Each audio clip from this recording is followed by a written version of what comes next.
believe it's been a year. Less than 3 happy anniversary at Al4ZR3D.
All right, getting water and then we're getting started.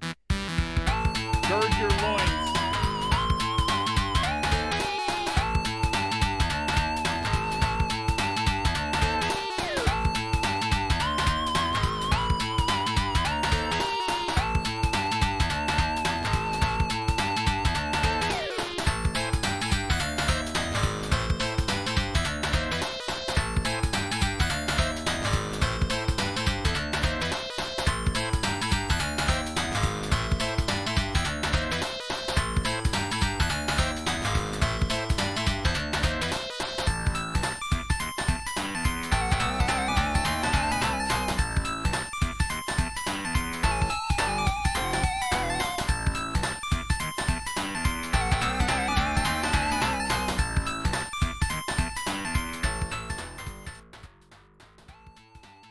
Are you fuckers ready? Are you ready for this madness? This is where the fun begins. I didn't mean to hit that, but this is in fact We definitely have located the beginning of the enjoyment. This is the beginning of the enjoyment. This is where the fun begins. There we go. Welcome to the what the hell is going on with my camera? Why is it so cattywampus? There we go. Welcome, Raiders. Thank you so much, Acorn, for the raid. That's so kind of you. Teddington with the 12-month re-indoctrination, a whole year. Gosh, just flies by. No Nothing with the 12 months as well. Welcome back, my friend. Jifferam with the 69. Nice. Tig Ol' Biddies. Coder Akid, thank you for the follow. Ruds and Stress and Effort, thank you for the follows as well. I think that's everyone. Okay, that's everyone so far. Okay. What? Welcome! Welcome, everyone! Everyone, we do have the Gognoggles. We have our hacker Gognoggles on right now, okay? I'm taking this seriously, okay? This is big brain shit. Okay, it's big brain time. We're taking on... There are only 3 boxes, I think. I'm pretty sure there are only 3 boxes on all of TryHackMe that are rated insane. I've done one of them before. I did Osiris. Osiris was rated insane, and that one was a ball buster. That one twisted my titties. I'm going silent as soon as the box starts, but I will say this. Headlong into the breach, dear friends. You've been training for months for this operation, so summon your best gagnagles and this sounds more like the charge of the Light Brigade than anything. Like, this sounds more like the charge to the Light Brigade, but we're gonna take it on anyways, okay? We're going in. We're going in, okay? GPIO, is it GPIO Joe? GPIO Joe with the 6 months. Welcome back. Have you taken any sand certs? Yes, I took GCFA. Any thoughts of them being worth the heavy price? I would not pay for them myself, but if you can get your organization to pay for them, they're great. They look good on a resume, if nothing else. For pen testing, I can't speak to their efficacy for pen testing. I think there are better certs, more cost-effective certs you can get for penetration testing. But on the defensive side, Sands is sort of the name of the game. Diva shit, thank you for the follow. Husky, thank you. HuskyHacks is in chat right now. Everyone say hi to Husky. Husky is the creator of the box, a close personal friend, very gifted red teamer and content creator. I'm sure you all know who Husky is at this point. Okay, listen, Husky he's a well-known face in the community. It is his box we're taking on today. And you know what? I'm just gonna jump right in. Let me just go ahead and get logged in. I don't know how, so we'll look at Takedown really quickly before we actually get started. Let me get logged in. So, I don't know what we're in for today, okay? I do not know what Husky has packed into this box. People have told me, what people have told me is that it's hard, basically. It's just that it's hard. That's generally all I've been told. I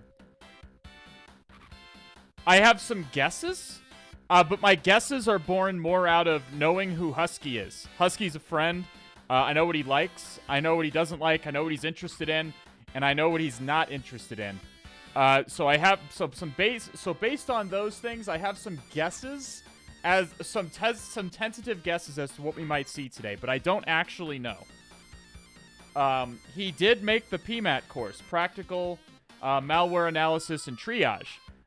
He's well known for that, which apparently is a very good course. I have not taken it, I confess.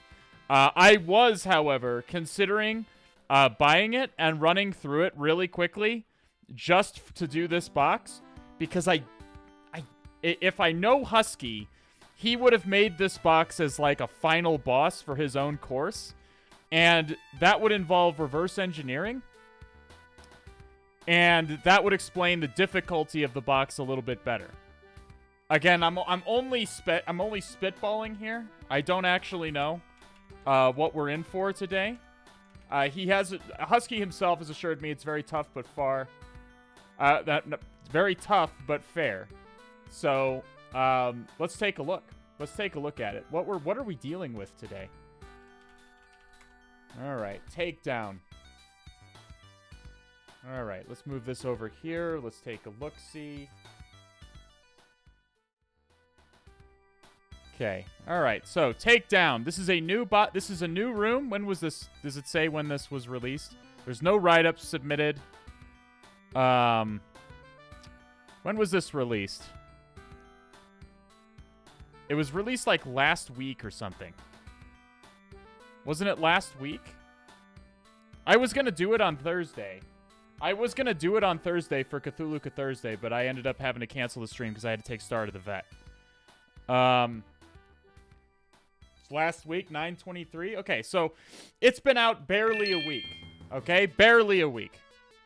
Okay, so this box is rated insane, as you can see on the side here. I think this is the third room that TryHackMe has ranked insane. I know Osiris is ranked insane. I've done that one. Theseus is ranked insane. I have not done Theseus specifically because it asks for you not to stream it. So I dutifully do not stream it. Otherwise, I would have done Theseus by now. And this one now is insane. Is Croc Crew also insane? If Croc Crew is also insane, we have done Croc Crew. So, yes. Bashcock, excellent name, with the 4-month of Bezos indoctrination. Welcome back. There are 5 others. Others is... Let's find out. Hunter must hunt. Insane. Let's take that away. Okay, so there's... I haven't done this one. I have done this. You're in a Cave is insane, too. We've done You're in a Cave. You can see by the check mark here. We've done this one. We've done this one. We've done this one. We have not done this one, and we're about to do this one. So we'll have done 4 out of the 6. Jifferam, 5 new cult initiates, you psychopath. You're out of control, my man. Wally W4. Dangerger, by the way, thank you for the 100 Tiggle biddies. Thank you so much. Wally W4, Zodo, SG Tom, Lion, and Horland. Welcome to the All Has Red Team, my friends. Thank you for supporting the stream. Dangerger with the 7 months of Bezos indoctrination. Welcome in. Kenzo Benj, thank you for the follow as well. TryHackMe said, yes, this is definitely insane. Okay, I mean, insane. It is notable that insane boxes on TryHackMe do not tend to be as hard as insane boxes on Hack the Box. Insane boxes on Hack the Box typically involve like memory exploitation. They involve really high level, deep, dark magics. But these machines don't require any of that. But they do require some. Osiris in particular required some snazzy shit. Some snazzy fucking shit to crack this motherfucker. All right, so let's get started, okay? Let's get started. I hear there is lore. I am told there is lore. We do like our lore here on the stream. We are a lore stream. Okay.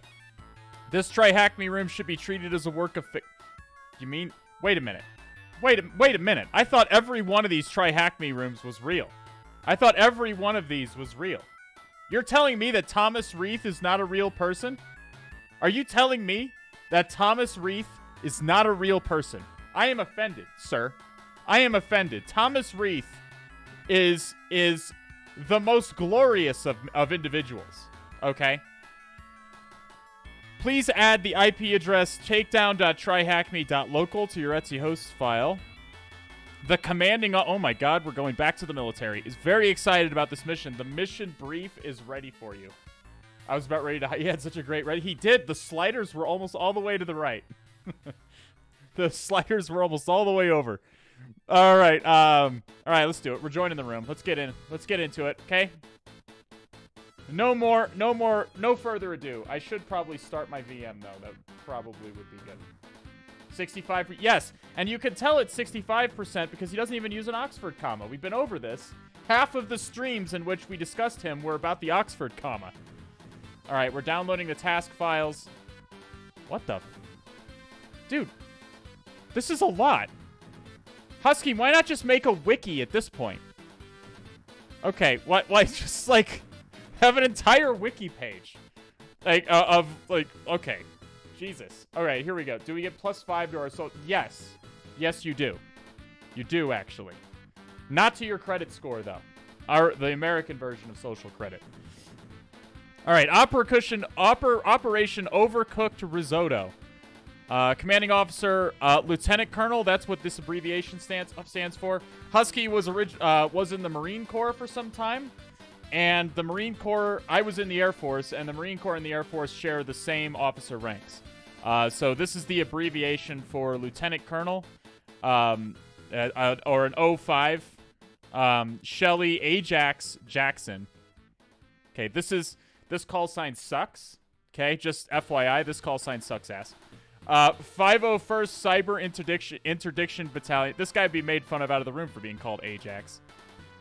Cyber Interdiction Battalion, Joint GCOG, Joint Cyber Operations Group. Oh my god, it's like I'm there. It's like I'm there right now. Redacted location. Now this is really what these memorandums read like. Everything is redacted. Operation Cell Risotto Group is suspected to be active in area of operations. AOR, little typo here, it looks like. AOR. AO? Did you just say AO? We would say the AOR. 501st operators are tasked with intercepting Risotto Group, regaining control of a target web server, and removing opposing force from target infrastructure. Okay, so this makes sense. This makes sense because Husky is a red teamer, so he is simulating sort of a hackback sort of scenario, it looks like. Infinity was a digital design firm active in the mid-2010s before the company's dissolution in 2022. The Infinity website was hosted at Takedown at TryHackMe.local and included a description of the company and some of the company's digital portfolio. The website was decommissioned and retired on March 22nd, 2022. Recon operations report that the Infinity website is now back online. Intel reports indicate the website is now serviceable as recently as 24 hours prior to the release of this op-ord. Intelligence reports will high content work result. Okay. I'm getting this is intricate. Yeah, Rutro Raggy. Same for UK young Lieutenant Colonel. Yeah, because we stole all of our ranks from you. All methods of cyber interdiction are authorized for this operation. Denial of service, except for denial of service, apparently, is not authorized against target or just against the web server or any Risotto Group infrastructure in order to preserve post-op. So you can do anything except for the things you can't do. Roger. Okay. That sounds about right. We had an SR-71 fly over the website and take photos.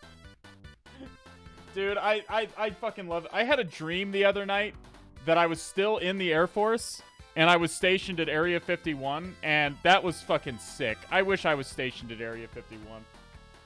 In the Air Force, we'd have called that a green door assignment, as in an assignment where it's an assignment you can't talk about where you work. You can't say literally anything about it. Like, literally, you just leave the house every day, and your family just has to assume you vanish into the void and then come back. Come back nine hours later or something.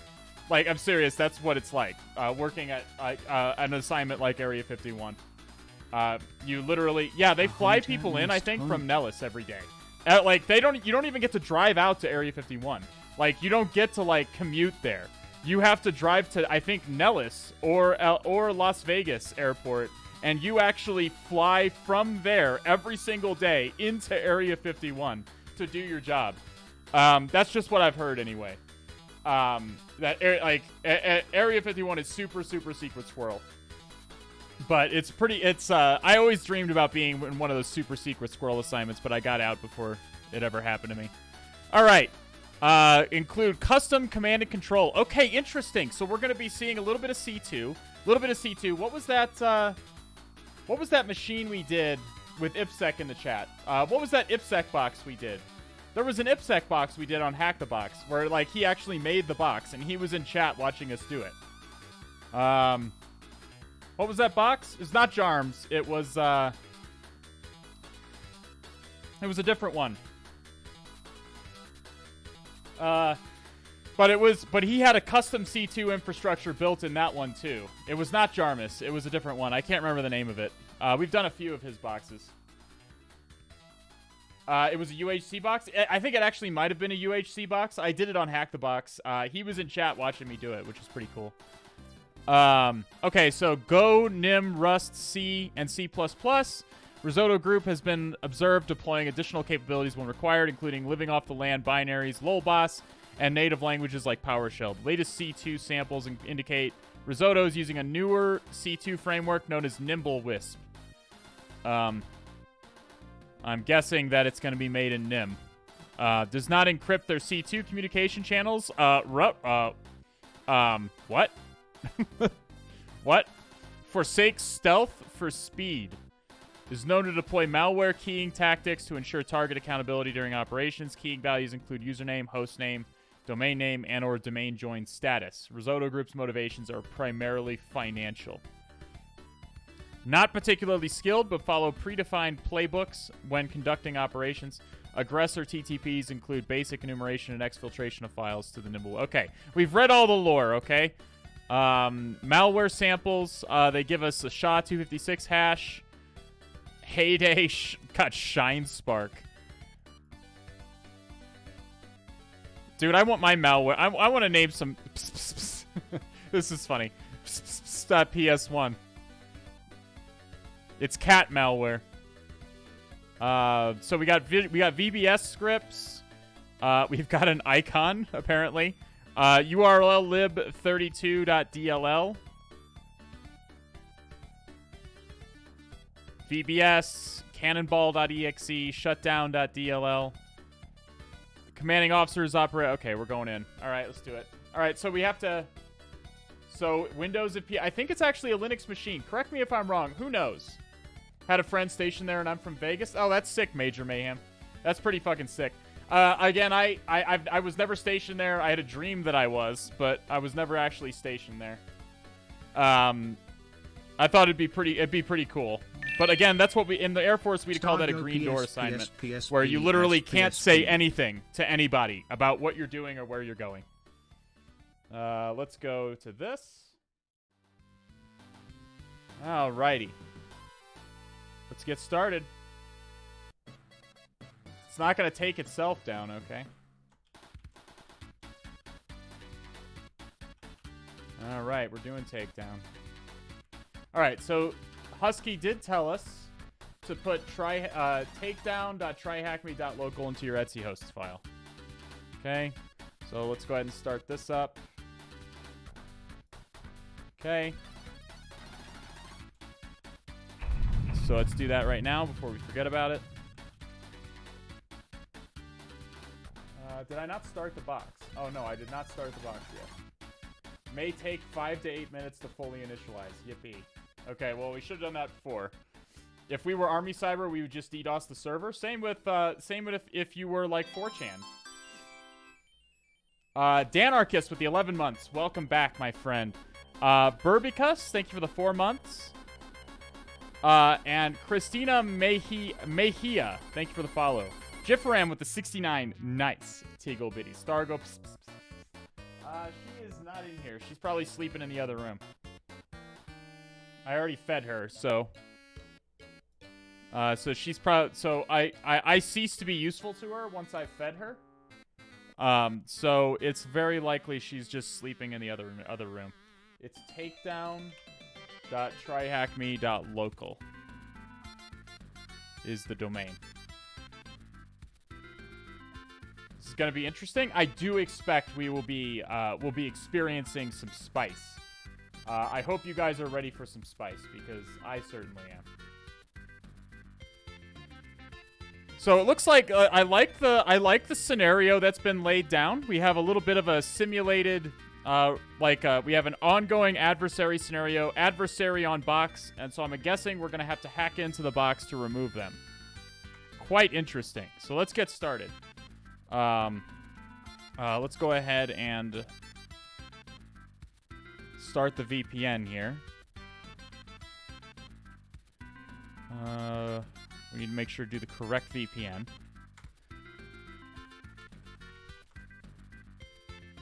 Okay, we do see initialization sequence completed, so we're probably fine there. So, I know Husky does not like web exploitation. He's not terribly interested in web exploitation, so I do not expect there to be a whole lot of web exploitation, if there is any. Again, I'm only guessing. I expect, based on the op ord we just read, operations order, op ord, takedown. Based on the op ord we just read, I expect we will be dealing with some malware reverse engineering and have to find some kind of vulnerability in the C2 infrastructure we're dealing with. That would be my guess. Okay, so let's see if we can ping the box. Ping takedown.tryhackme.local. We can. So it is a Linux box. At least whatever we're pinging here is a Linux box.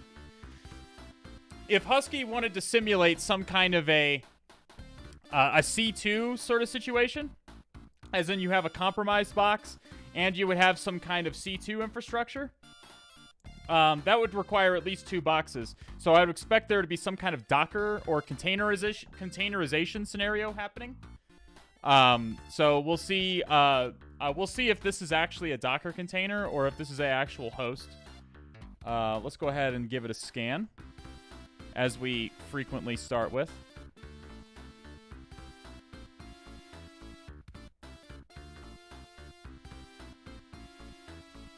Uh-oh. There we go. All right, let's start with that, and let's see if we can browse to the page here. Let's see those NIM skills. Hopefully I won't have to actually code in NIM, but we may encounter some NIM-based malware.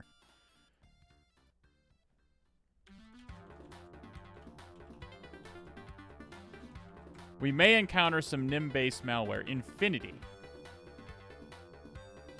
Okay, web page loading. Stunning digital experiences. Creative digital agency based in Manila, the Philippines. We are composed of creative designers and experienced developers. We have lorem ipsum content here.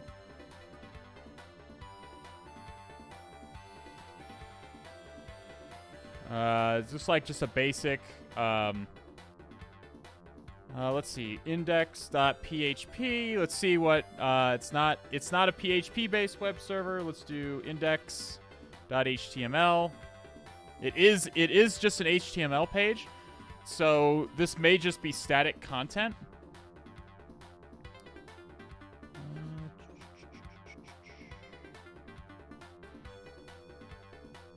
Yeah, it's probably just static content. Again, I don't expect any kind of super high octane. If I was doing a box made by Tiberius, I would expect some high octane web exploitation action. But Husky is like the opposite of Tibbs in that regard, in that he doesn't really care about web exploitation. Is this Husky's box? It is Husky's box, yes. I'm doing TryHackMe Red Team Learning Path, and there I start the Windows API topic, and I wasn't able to understand many things. There's many other ways to learn that easily. What didn't you understand, not Wahid? What was confusing to you in particular? Okay. Let's start GoBuster. Interesting. It says port 22 is open, but not port 80.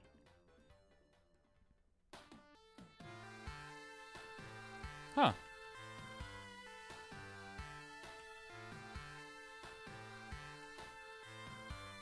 A hunter must hunt. So there must be some kind of... No, it is open. I guess Nmap just messed it up. That's strange. We definitely do have an HTTP server. It takes a bit for 80 to... Okay, fine. All right, we must have scanned it too early or something. Go, Nord, please. You haven't given me any money yet. Stop trying to inject yourself into my stream. I was just completely derailed. What was I thinking? Oh, yes, GoBuster. GoBuster. We'll do PHP and TXT. And we'll do takedown.tryhackme.local. So this is apparently a compromised web server. Takedown.tryhackme.local. Okay, images. We are gobstoppering it, not HTML. Like, it is an HTML-based page, but we don't really care about finding HTML-based pages. Mostly because HTML pages are just static, but I guess we could throw in an HTML. Let's do robots.txt. Okay, so disallow favicon.ico. Okay, that was important because that was in the favicon. So who knows what favicon.ico is? Does anybody know what favicon.ico is? I'm sure you've seen this. You've all seen favicon.ico. What's favicon.ico? Yeah, it's the website icon. You see this? Look at that. You can barely see it. Do you see this? Do you see on the TryHackMe tab, there's a little cloud on there? There's a little cloud next to TryHackMe. How does Mozilla know to post this put this image next to TryHackMe? That's the favicon. That's TryHackMe is setting the fave icon, favorite icon. And it's the icon of the web page. If you'll look at this one of these malware samples is apparently called favicon.ico, and it's the initial access one, and this is a SHA-256 hash right here. So we're disallowing favicon.ico. Is it present?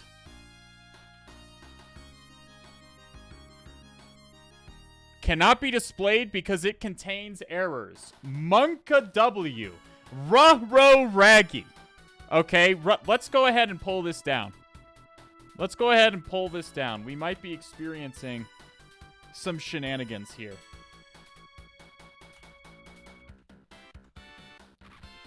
Okay, we have favicon.ico. Okay, so this is... Yes! This is a tiny icon. Very tiny icon. Yes. I don't understand the coding of a Windows API in C. I mean, that is a lot to jump into if you don't understand. Red teaming is not for someone to just jump into. You're expected to have kind of an understanding of penetration testing. So maybe if it's too much, maybe just take a step back and try to understand what you can. Yeah, tiny icon written in... it must be written... I don't think this is Go. I think if it was Go, it'd be even larger. If it was Go, it would be even larger, I think. No. Let's find out. File favicon.ico. A Windows 64-bit executable. So, there's a couple of flags on the play here. There's one or two flags on this play.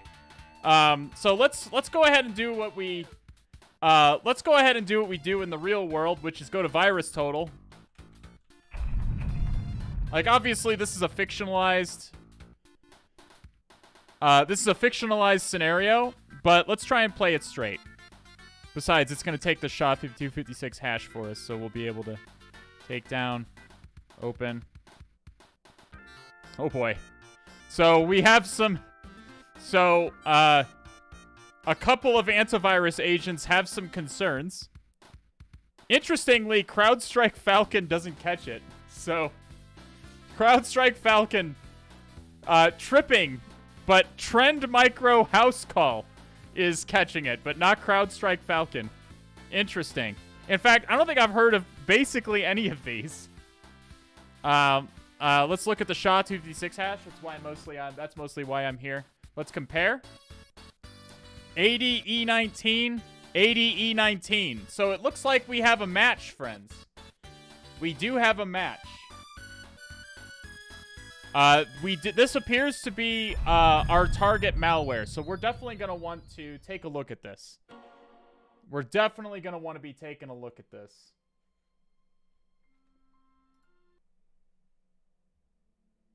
It's in Go, considering Husky's interest in Golang. I deeply suspect that this is not Go. Go would be even larger. Again, I think this looks like Nim. Based on the size of the executable alone, I would guess this is Nim. Again, this is just not big enough. Go produces some chunky fucking binaries. We're talking, if you have a hello world binary in Go, it's going to be like a megabyte in size. Like, I'm serious. It's going to be multiple megabytes probably in size.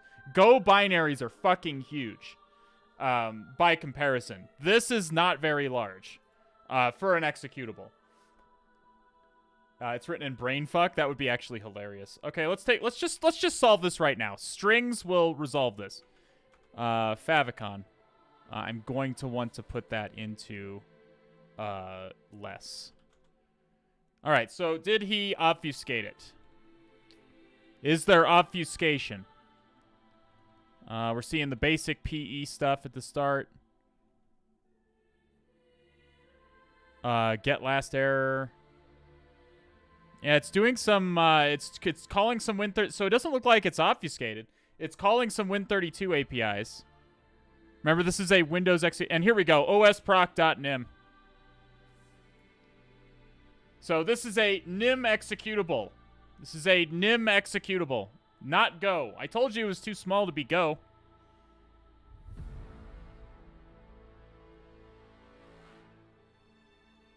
So did he... Yeah, he didn't obfuscate this at all. So this obfuscation is in fact for nerds. So I'm glad to see that Husky is on board with that. Obfuscation is for nerds. So let's just open this in Ghidra. I have a suspicion we're gonna need this Ghidra to understand what the fuck is going on here. Ghidra. I completed the other learning path of TryHackMe offensive pen testing and junior pen testing and try to understand if there's also... Do you have any much of a programming background, Not Wahid? What's your programming background? Because the Win32 APIs are mostly a programming thing. Opening up Ghidra.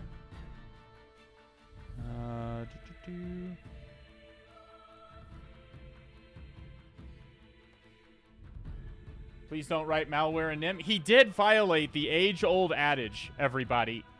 The age-old adage of please don't write malware in NIM was violated. We're going to import home. TryHackMe. What's this fucking box? Oh, yeah, Takedown. Favicon.ico. Okay. It's going to ask me if I want to analyze it. I do want to analyze.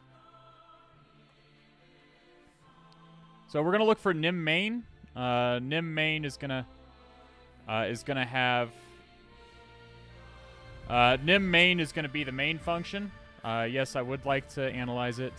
That's the automatic function. So for those who don't know what nim is kind of an obscure programming language. And the reason that this doesn't, that when we run file on this, and it doesn't say nim, it just says it's an executable for Windows, because nim is not really compiled in and of itself. Nim is converted into C. Nim is like a Python-based language syntactically that is converted into C and then compiled. Okay, does that make sense? So, this to Ghidra, this is just going to be C.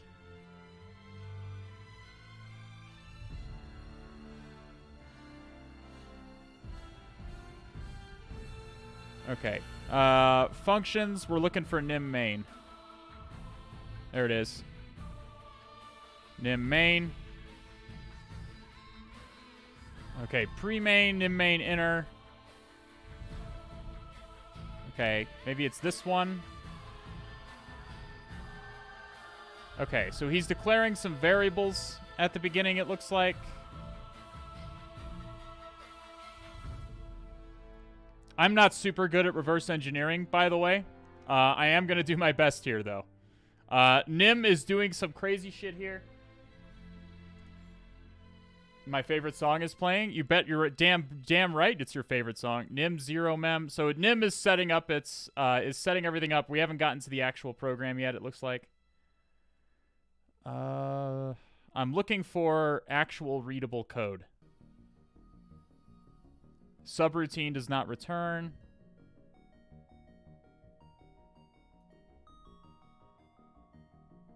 Pre-main. Message box alpha. Why is message box in here?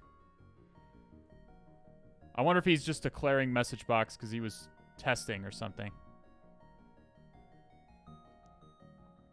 Okay. So this is, I confess, I've written plenty of code in Nim. I'm not good at reverse engineering Nim. I'm not very good at reverse engineering to begin with. I caution you. So I'm gonna kind of fumble around a little bit. Nim main module, maybe this. I'm looking for actual code here.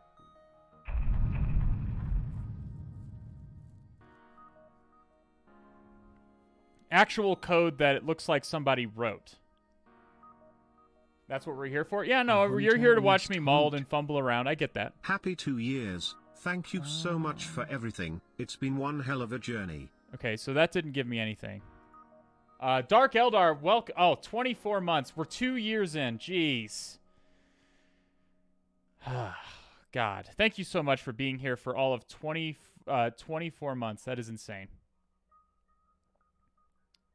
Nim main inner.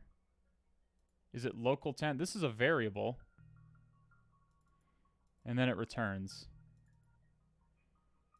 So it's got to be getting called, whatever the main the actual function is, it's got to be getting called from here. Maybe just main. Nim program result, then it calls nim main.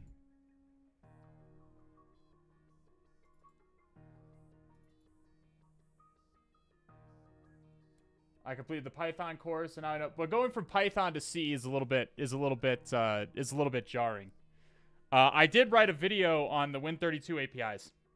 Try that, not Wahid.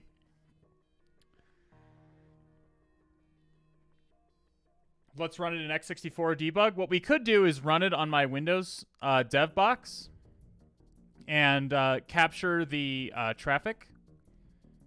Because primarily what we're probably concerned with is the traffic.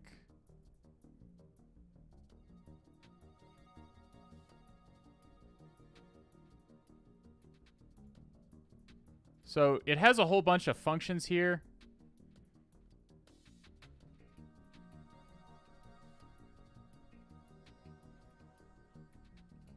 Okay. Analysis. Can I, like, view strings? Search for strings. Let's just search for strings. Let's just see what strings there are, what strings Ghidra finds here. And then we can go with from there. I'm guessing this communicates... we have to find how this is communicating. Delete, trace...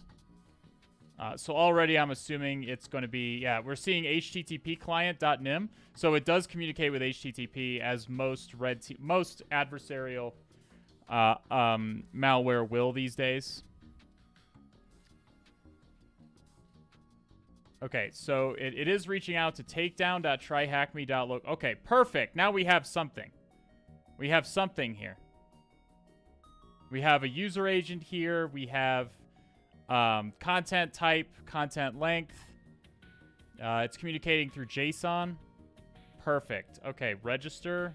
Let's take a look at this first.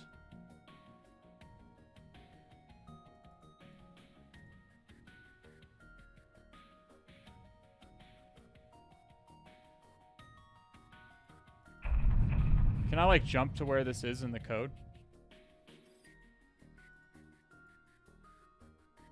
I guess we could figure that out here in a second. All right, let's just browse to this and see what we get. Takedown to tryhackme.local/API agents. Not found.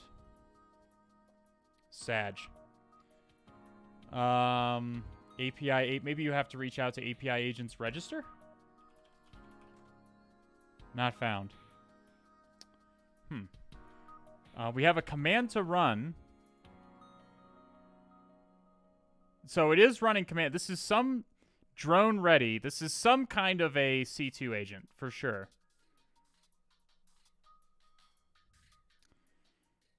It's making Win32 API calls. Change the request. I'm trying to get an understanding of the executable a little bit better first. 1 second. Let me see if I can.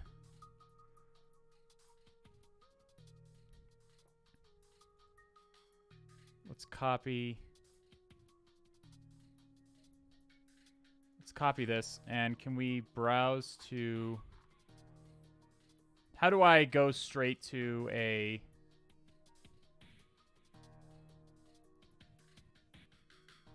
Okay, where is it actually located? 424F2F. Right here. So it was already there. So we can go to disassemble. Or we can we see?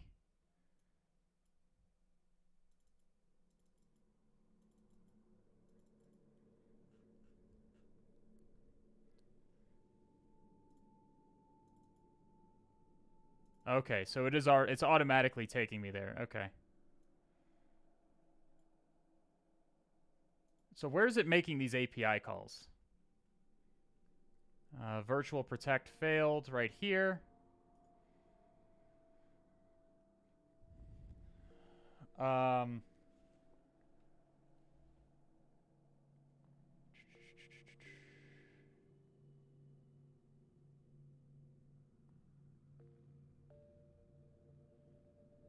I want to see the decompilation of this specific area. Is there a way to do that in Ghidra? Does anybody know? If I want to see specifically the decompilation of this assembly.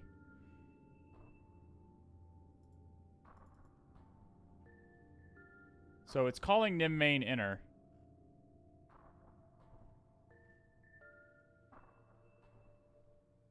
Right click and references.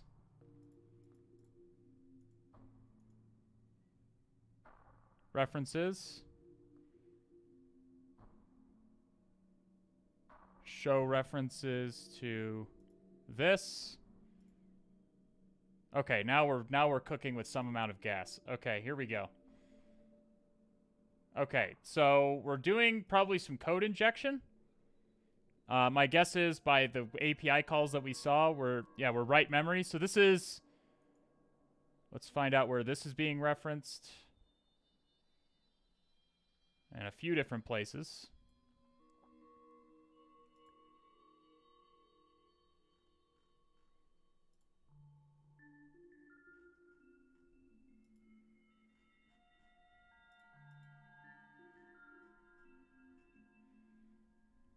Well, I guess it makes me feel a little bit better.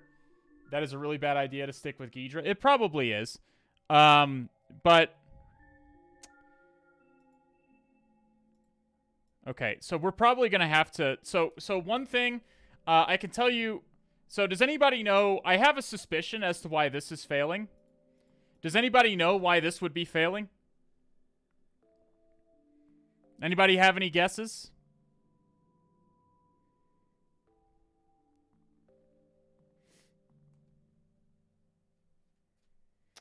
So you have to think if you're not a red teamer, this might skim past you a little bit. But it's very common as a red teamer. You don't want it.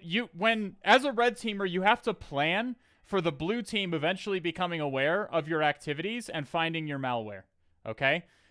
So let's think like a blue teamer. The first thing we're going to do when we find these strings in the malware is we're going to try to browse to them, right? And as a red teamer, you don't want anything communicating with your C2 infrastructure except for the agents.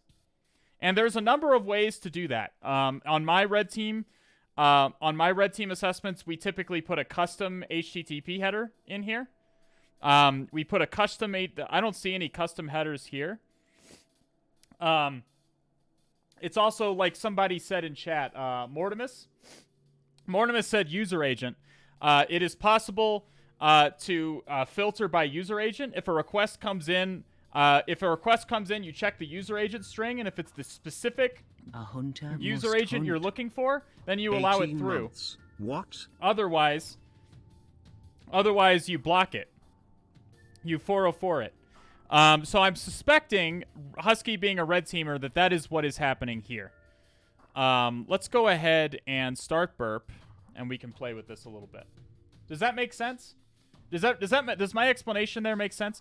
B-Beast, thank you so much for the first time Prime indoctrination into the cult. Welcome back, my friend. Dark Eldar with the 24 months. God, 2 years. That's insane. Maticus Maximus with the 18 months. Welcome back. No ninja skills with the 4 months of Prime. You'll have ninja skills by the time I'm done with you. No ninja skills. Thank you so much, my friend, for your continued support of the stream. Grand Vice, Pedro Sanchez. I'm Maxon and Heat Fiver? Thank you for the follow. I'm sure I'm pronouncing that wrong. Sorry. Owen Codes, thanks for the 50 Tiggle biddies. Welcome back. Thank you so much. Someone forced Zap. I don't think it's really going to matter. I'm not going to have to do any kind of insane Zap exploitation, I would guess. I just need to be able to modify the request.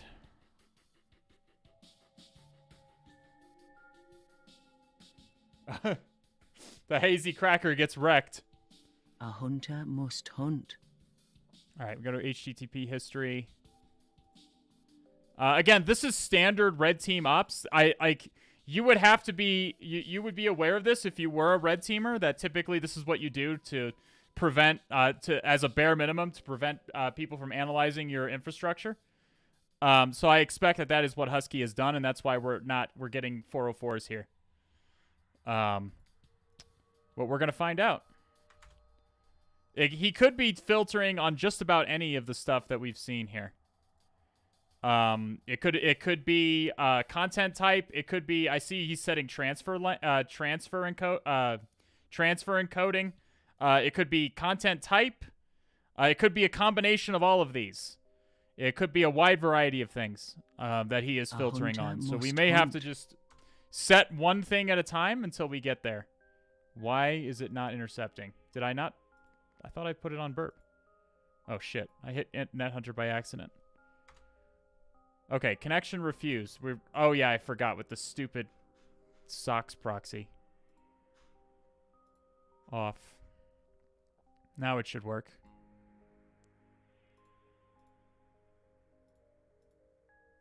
There we go. Okay, now we get API agents. Let's go ahead and send this to repeater. And we'll keep using this until we find... So we know that the content type... Is it a post request it's sending?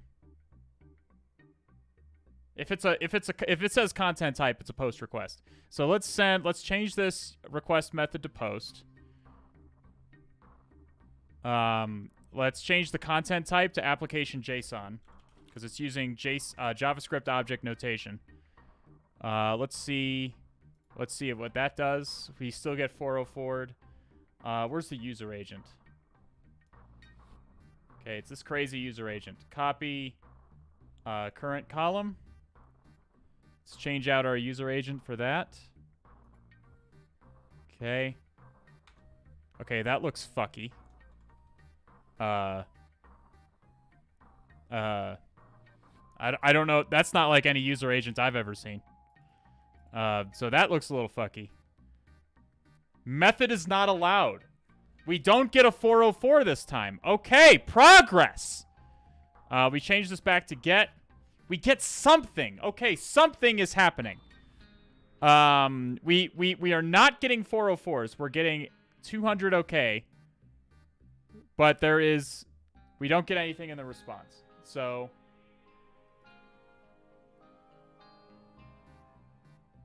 okay, what else is being set?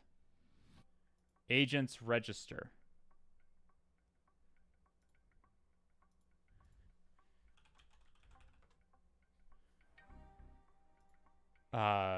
Let's do agents register. See what's going on there.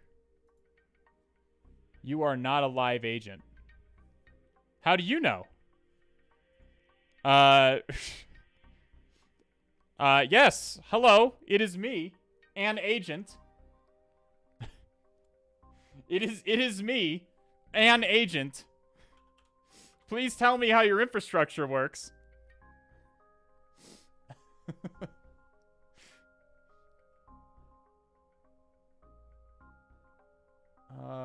Where is...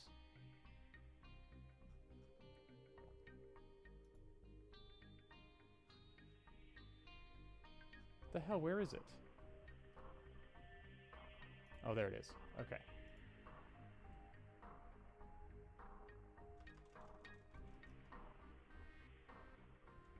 Okay. Maybe the X, Y, and H. I mean, we're getting like if we remove one of these, we get 404 again. So it's the user agent that's being filtered on, by the looks of things.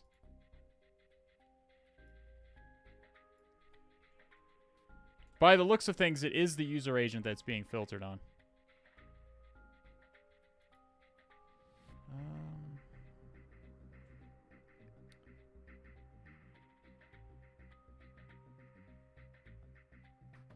Are there any other endpoints that it talks about? It talks about register. It talks about register. Was there a user agent? Yes, there was. There's a user agent right here. So we copied that into our request, and we sent a get request to the correct thing, and it does.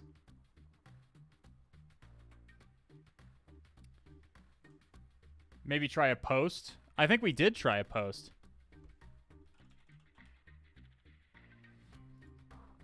Oh, maybe we didn't. Send a change request method.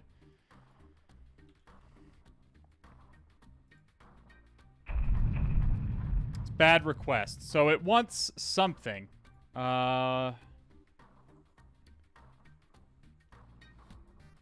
It's sending JSON data.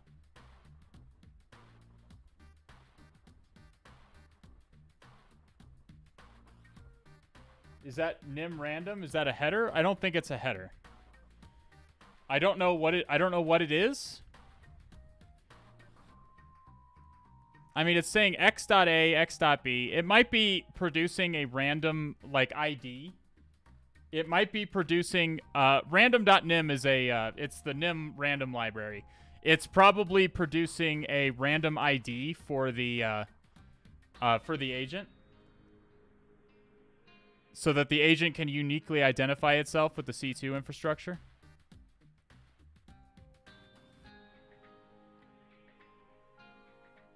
It's possible that if the thing is not even calling message box A, he's probably loading the WinM library.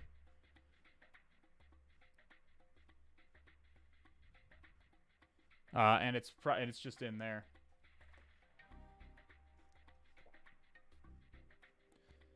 I'm trying to figure out what it is calling. I'm trying to see if there's any other interesting strings in here.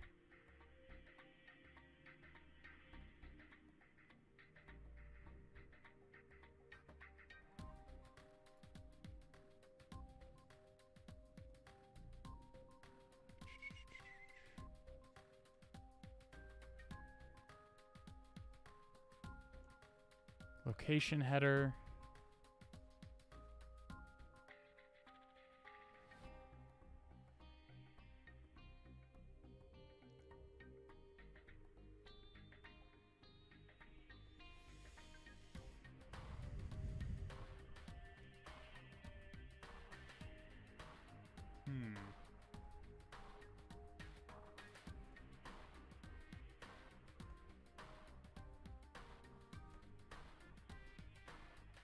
Not Wahid. Nobody's suppressing your questions. You're just kind of asking. You're kind of monopolizing the entire chat with your questions about the Win32 API. It's just not the time for that.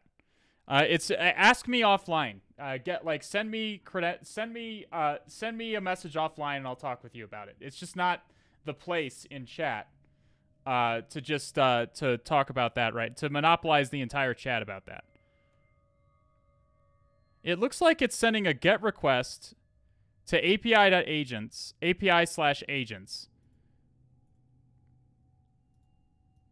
So, should I be getting something here?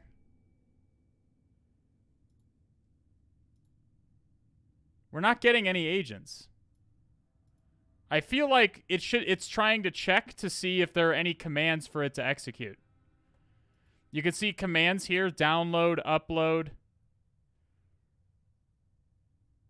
API agents.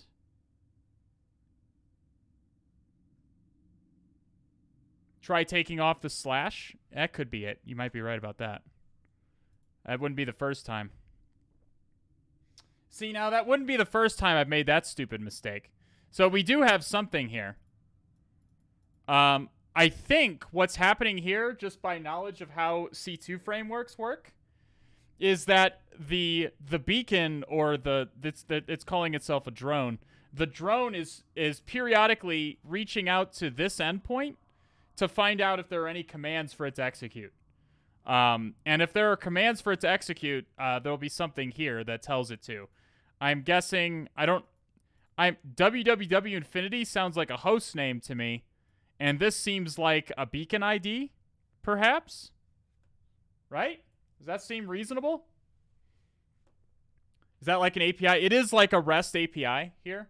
It's a simple C2. Again, we saw this on the IPsec, on whatever that IPsec one that we did was. It's expecting JSON. It is expecting JSON. So how does it...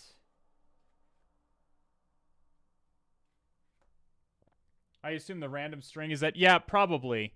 This has got to be randomized. This looks like it's randomized garbage. I think this is a beacon ID. This is the ID that uniquely identifies the beacon to the C2 infrastructure.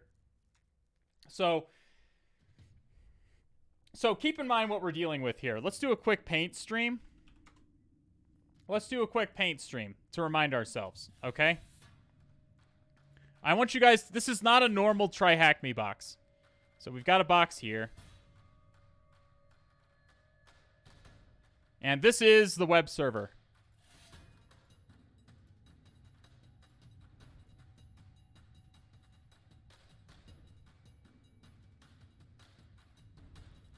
We'll put a box here. This is the web server that we're communicating with. Okay? Web server. Okay?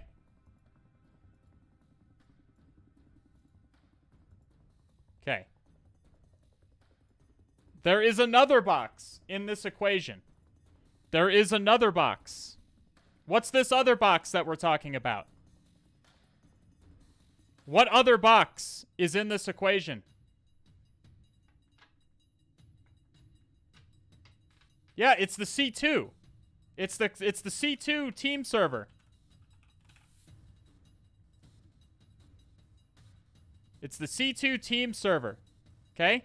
The web server is compromised by an agent. Well, it's actually called a drone. But you know what I mean. Drone.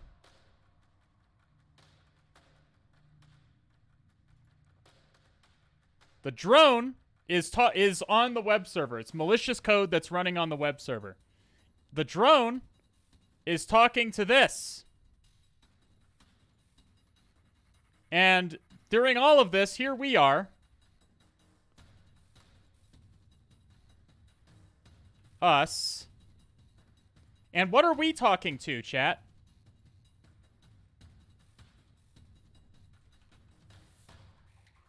What are we talking to in this scenario?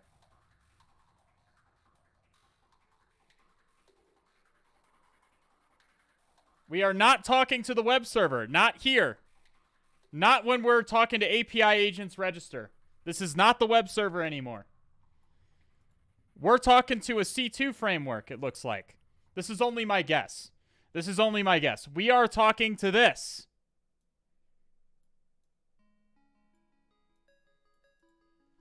Does that make sense?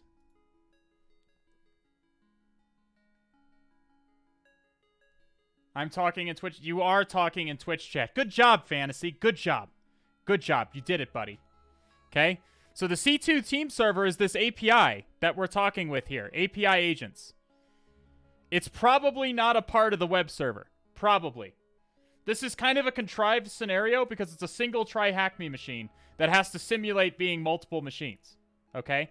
Normally, in the real world, we'd be talking to an entirely different endpoint from this. There would be no confusion that this is part of the website.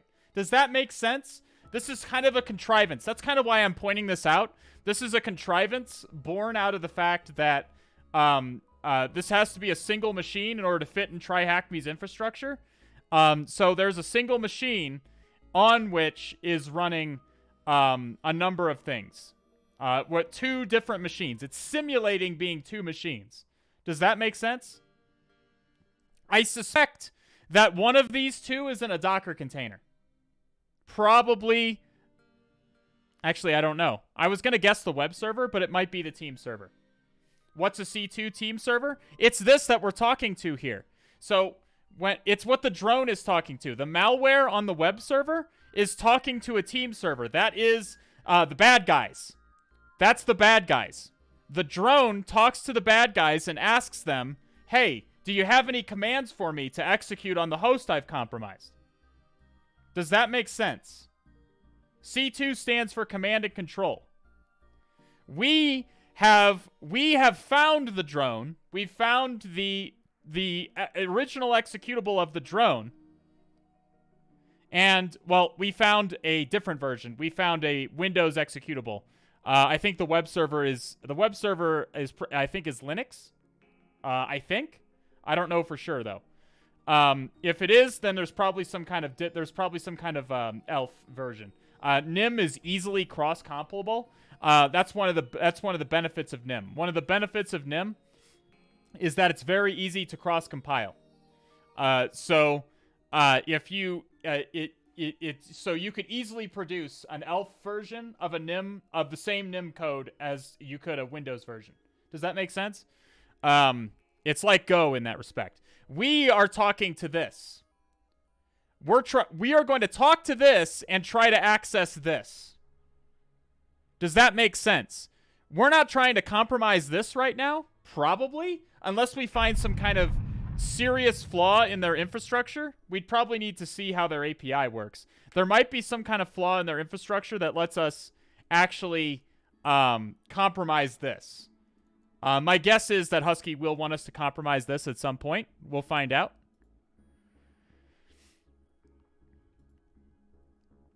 We're trying to compromise either this or this. But we're going to do it all through this team server. Hey, whoa, not me. Risotto group? Yes, Risotto group. Surely. Gotta go. Good luck breaking. Hey, thanks for being here, Rick X. Does that make sense? Does everybody clear on what we're doing here? How do we find out how the C2 server works? We're about to find out. I don't know yet. I do not know yet. We're going to try and figure it out. We're going to get ourselves into a sticky situation. We are in something of a sticky situation. Can we exploit the web server and listen to the network? I don't know yet. I don't know. All I know is what you've seen so far. That is all I know. Does that make sense? Does everybody understand the scenario so far, what we're doing? Any questions? Because if you don't, it's probably only going to get more confusing from here. Okay? It's probably only going to get... I just wanted to point this... I wanted to take a second to point this out because in a normal, real-world scenario, there would not be any question that we're talking to 2 different endpoints here. The C2 team server is going to be in a different fucking country, probably, from the web server. Different IP addresses, different domains, different everything in a real-world scenario. However, in this scenario, you have one TryHackMe machine that's pretending to be 2. I suspect that one of these 2 machines is a Docker container or some kind of containerized solution. I suspect. Okay, so this is the endpoint. So the question is, how do we interact with this? Let's look back at the strings. I'm finding the strings much more useful for reverse engineering this. You know, John Hammond did a recent video where he reverse engineered some real world malware, some actual malware a viewer had sent him, and he was like, God, you guys get on my shit sometimes for not running Ghidra or IDA Pro or anything like that to reverse engineer these binaries, instead looking at just the strings. Guys, sometimes the strings is all you need. Like, sometimes you just need the strings. You don't need to reverse engineer it. So that's kind of the situation I'm in right now. I'm not super good at reverse engineering. I'm not comfortable with IDA, and Ghidra is not proving terribly helpful here.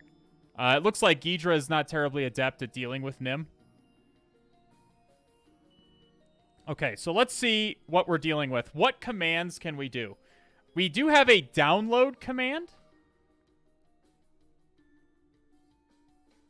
We have a download command. Upload command. Obviously, command is going to be useful to us.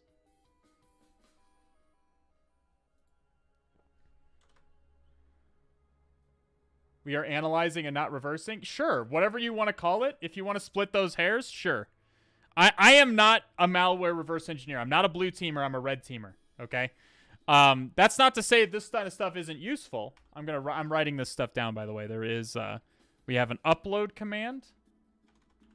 Upload. Download. Get hostname. This is a nim. No. Get. Is it /get host? No, it's just at download. Okay, download, upload, command. Get hostname, maybe? Get hostname. Okay, by the way, this just I'm also this is also useful here. We are anniversing. Yes, there you go. We're anniversing. I don't care what you call it, okay? What I care about is what's going to get root on the machine. I don't care about what I care about is solving this little puzzle that's presented in front of me. Download, upload, command, host name. Are there any others? File, maybe? I'm trying to see all the commands that an agent can execute.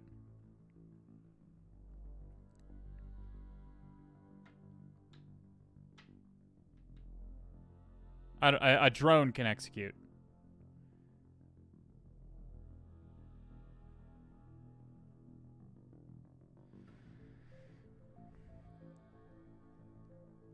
All right, let's play with it.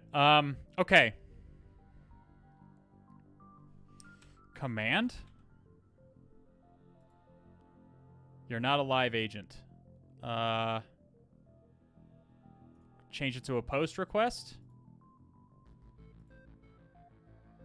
This method is not allowed. Can I just do nothing? You're not a live agent. So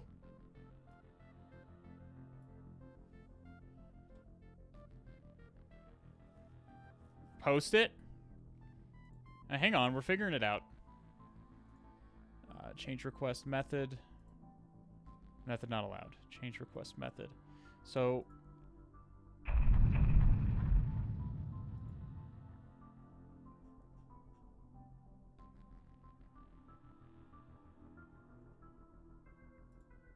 maybe the random string we saw. Let me look again at the strings. So I'm trying to figure out how you send commands to the agent. The question is, how are we sending commands to this agent? I would like to send a command to this agent if I can.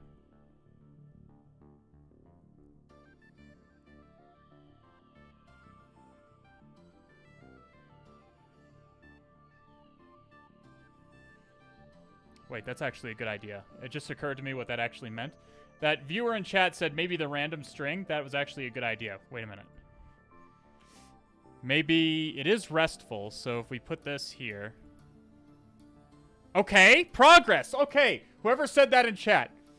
Good. Good job. Because I didn't process it at first. I did not process it at first. I was like, what the fuck does he mean by that? And then my brain churned in the background. I was like, oh, he means like put it right here. And that actually makes sense. We get agent info. And the host name, okay, so the compromised host we see more evidence that indicates that this is the scenario we're looking at. That the drone is running on a web server. And this appears to be the drone ID. Oh, Ipsek's in chat. Hi, Ipsek. Good to see you.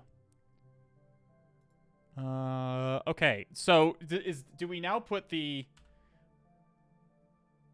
Wait, do we want upload or download? Upload, I think. Upload?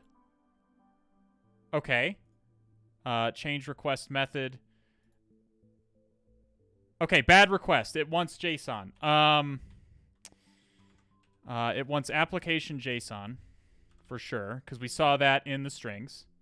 We saw the content type was JSON in the strings. What we can try and guess at, like, file. And we could try Etsy pass WD. Like that? Oh my god. I'm a big fucking brain, dude. So what have we done? What? So you might be confused. Why are we choosing upload? Why are we choosing upload? Okay, let's look at this again. Let's look at this again, okay? Let's look at this again, okay? Remember, we're talking to this, but what are we communicating with? We're talking to this, the team server, but what are we communicating with?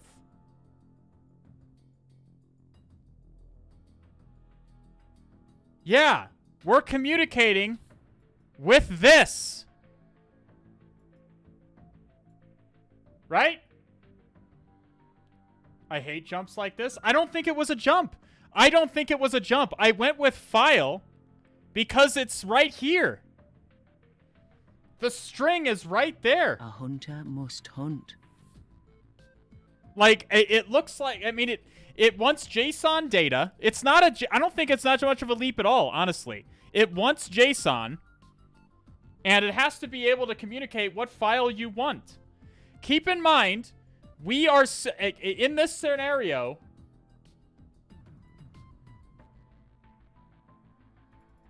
we are simulating a bad guy talking to their team server. Okay? So, by upload, we're telling the drone to upload the passwd file to the team server. If we went with download, the drone is going to download from the C2 from somewhere else. Does that make sense? You have to think about it in that regard. You have to think about it from the drone's perspective. These commands are from the drone's perspective. The drone is uploading the passwd file to the team server. Does that make sense? That's why I went with upload. Does that make sense why I made that? I don't think it's that much of a logical leap. Does everybody following? You're communicating with the drone, so everything is from the drone's perspective. Right? So we can read Etsy passwd. We have apt user. Can we get like a directory listing? We cannot.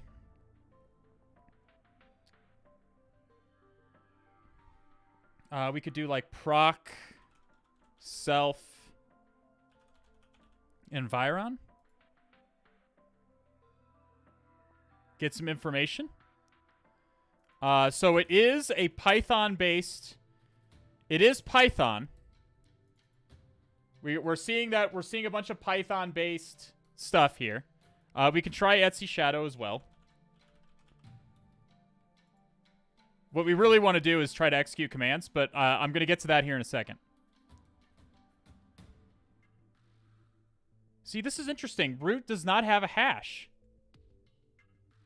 So, is this a Docker container then?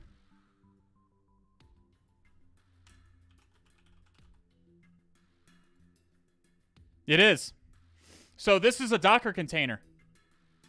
We're talking to... So the C2 frame server is running in a Docker container. So .docker env is present, which indicates that we are inside of a Docker container. Does that make sense? We could check for an SSH key, yeah. It was apt? Apt. Oh, no, it was home apt. .ssh ID RSA.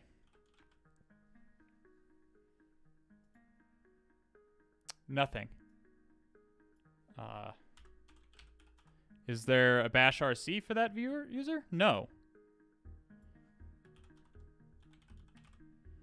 Etsy OS release. Yeah, we can do that here in a sec. Yeah, underscore apt. Oh, he doesn't have a home directory. So this guy does not have a home directory. Okay. Yeah, apt does not have a home directory. We're talking to a Docker container here, so it's Debian Buster. Docker container of Debian Buster. Would you be able to see root? We can see everything. We can see everything. In fact, I bet you we can... It doesn't... Like, apt does not have a home direct. We could upload... we could... Why am I doing apt when I can do root?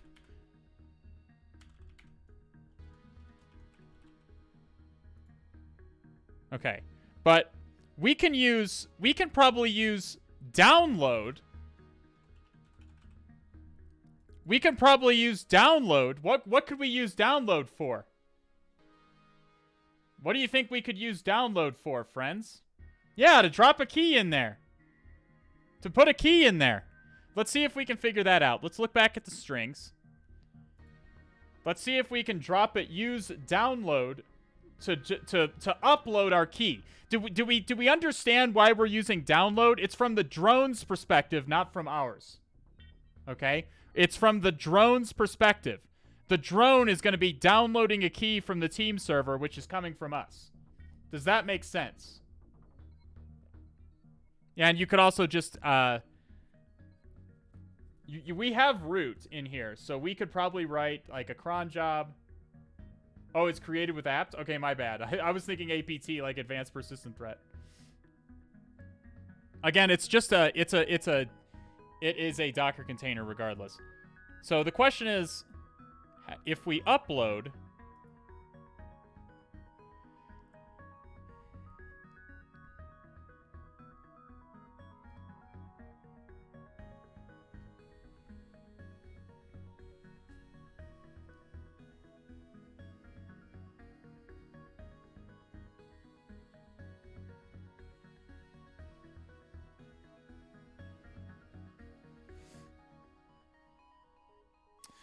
What am I even doing?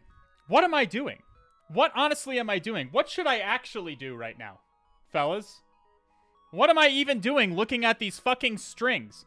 What should I actually be doing? I mean, yeah, we could do the command execution, yes, but what if we're thinking about compromising the C2 framework, let's think about, we have two options right now, okay? We can try and execute a command on the drone and get a shell on the web server, or we can try to execute commands on the C2 team server and compromise this. We can compromise one of these two. Okay?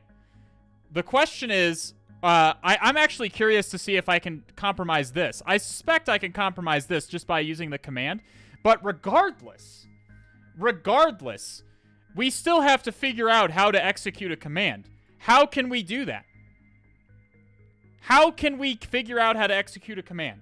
Because, again, my goal here is to improve your workflow, improve your hacking ability. So think, what is the best thing to do now to figure out how to execute a command? Nobody's hit on it yet. Come on. I'm sure one of you can figure it out. FBI, open up!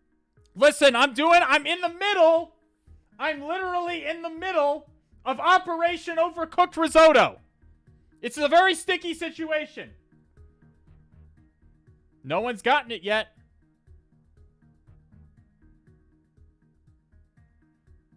Nobody's gotten it yet, fellas. We're not going to shut it down. What are you doing, Checking write-ups? I don't think there are any write-ups. This box just came out. I'd be very surprised if someone was right off the cuff doing a write-up. Sleep? Nope, nobody's gotten there yet, dude. How can we best figure out how to execute these commands? We could sit here like idiots and look at the decompilation in Ghidra, or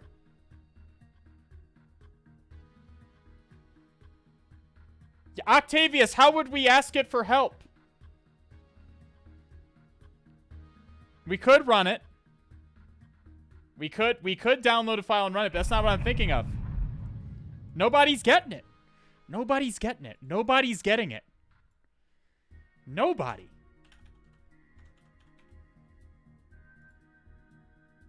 Okay, well, it's not there. But there is a web server somewhere here. Okay, it's not there. I expected it might be in the root directory. That's somewhere where it ends up. But maybe just this. Nope. Okay, where is... Okay, we have to find where it's located. Listen, it is somewhere. It is somewhere. Yeah, proc self is good here. Proc self current working directory is good. A hunter must hunt. Oh no, we're downloading.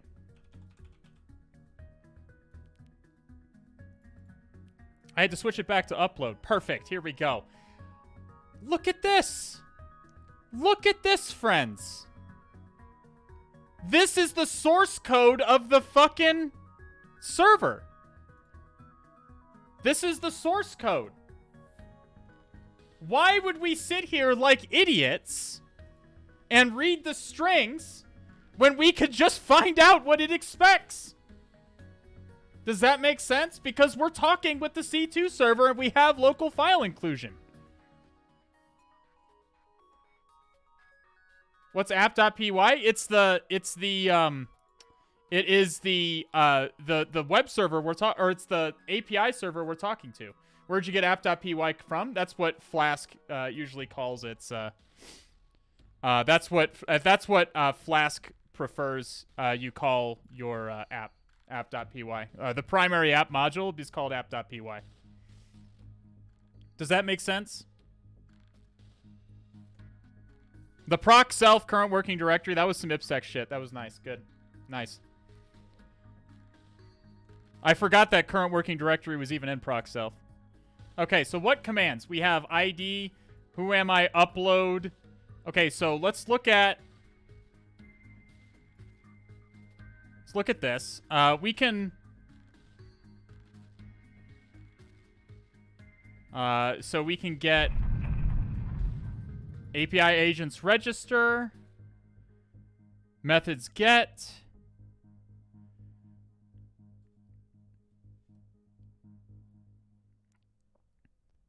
if UID in live agents, you're not a live agent.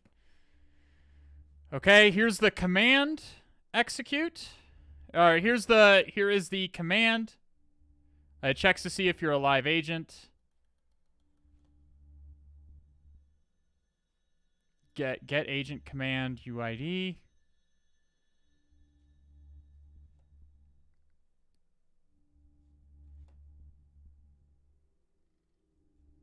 If command to execute next.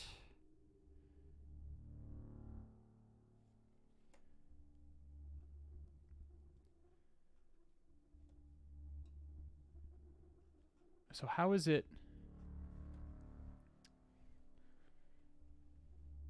Command to execute next. Okay. Available commands. So you can do exec and then a command. Present working directory. Okay. So if it gets a get request. Oh, so these are just if it gets a get. A post request to this, I'm assuming is going to be Upload methods post. So upload once a post. Exec seems fine. No, we're definitely going to use... That looks like the one we want to execute.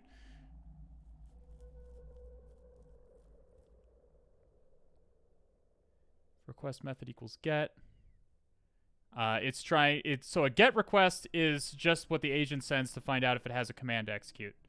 How do we send a post request? I want to send a post request to...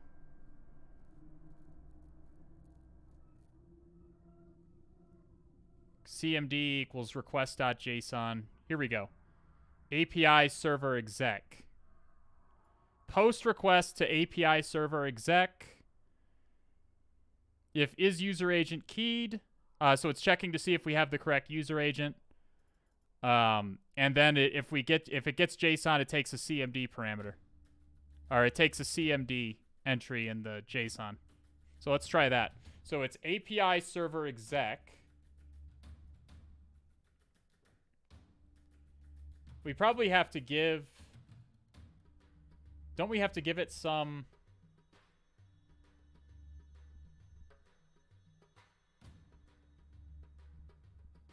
Oh, no, it's API agents. Maybe, does this just execute a command on the server? Oh, this just executes a command on the server, doesn't it? Okay, all right. I'll take it. Does this just execute a command on the server? Okay, API, and then it wants a CMD, and then it wants exec ping. What's my IP? 10.13.10.69. Nice. Hey, listen. What? Do we need to add an hour to the box? We should probably go ahead and do that. Thank you. I swear to God, it's like clockwork. I forget that shit every single time. It is incredible. If I could be as consistent with anything in my life, it wants something about the user agent. It wants this specific weird-ass user agent. It's checking for this specific... If you take this away, it's just going to give you a 404 for everything. We can do sudo tcp dump.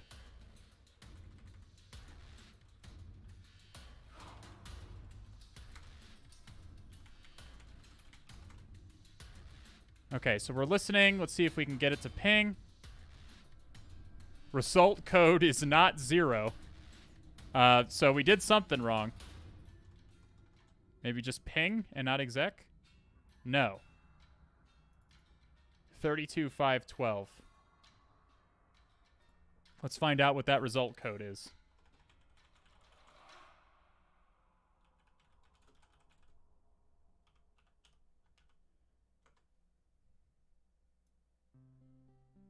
An error from the Perl script reporting the file is unavailable. Okay, maybe I have to...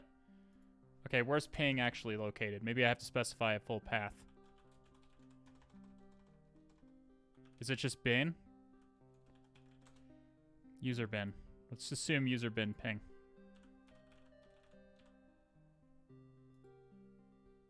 No, we still get the same thing.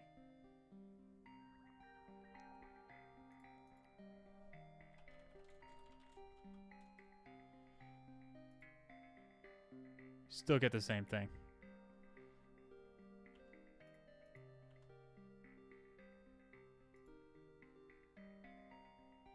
Space after C. There doesn't need to be a space. File not found. Do we need the agent string after API server? No, this one is just executing code on the server itself. Here, let me show you. I should probably just copy all of this. Let's just copy all of this. We'll put it into our notes so we can...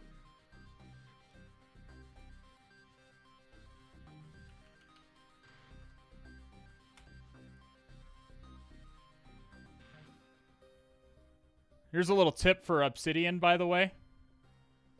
If you have one of these big script blocks in here with the triple backticks, you can just put the actual language it's in and it'll do syntax highlighting for you. So this is this is the actual source code of the API server we're talking to. The endpoint we're interested in at the moment is this one. And this one appears to be... This one is just executing a command. This one is... It's literally just executing a command. It's literally just executing a command right here. In system. So this is just os.system.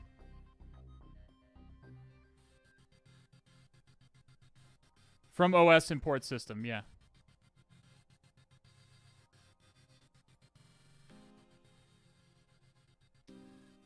So, literally just importing a command.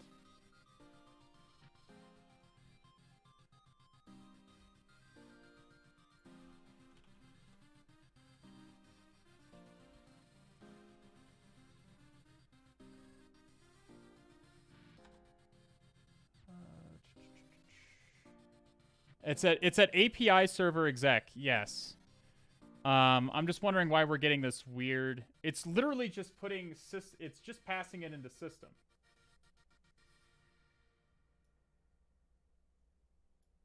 It could be... Yeah, you're probably actually right. Actually, that's probably the thing. It probably just doesn't have ping. Because this is a Docker container. That's absolutely correct. That absolutely is probably correct. It probably just doesn't have ping.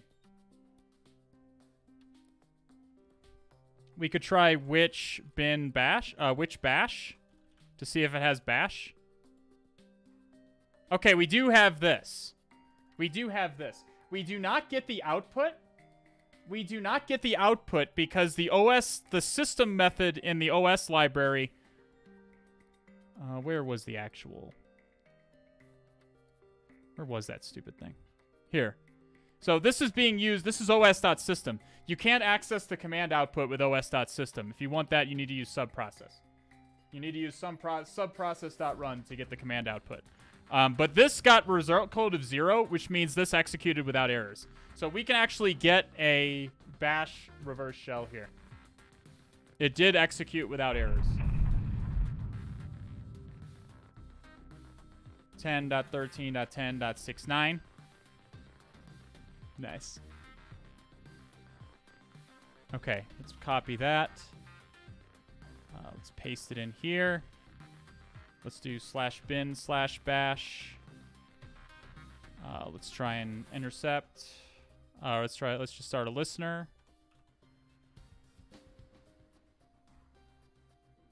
Okay. And there we go.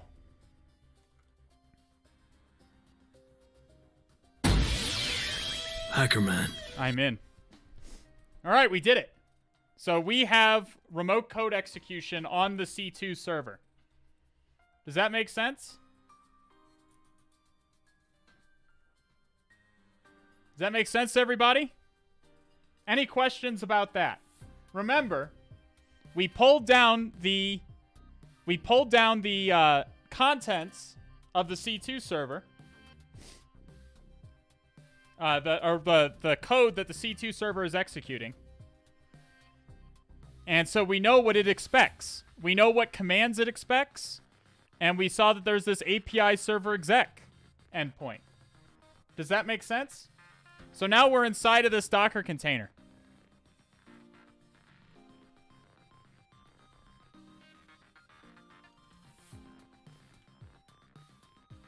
Yeah, and so we do have the Docker env here. And at this point, we could look for Docker escapes. But remember, recall,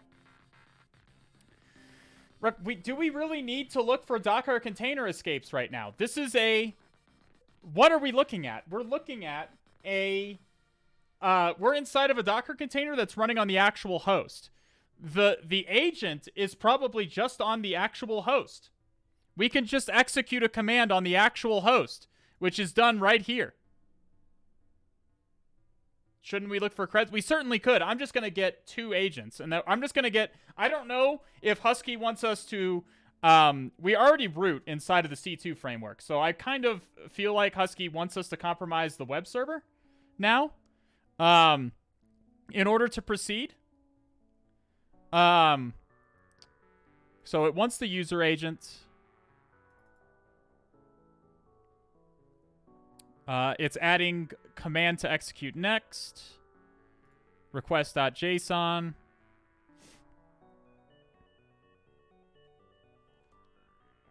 New command to execute. And then when it gets, when the agent gets the command, it's going to get served up. Okay. So we want to send the agent a command to execute.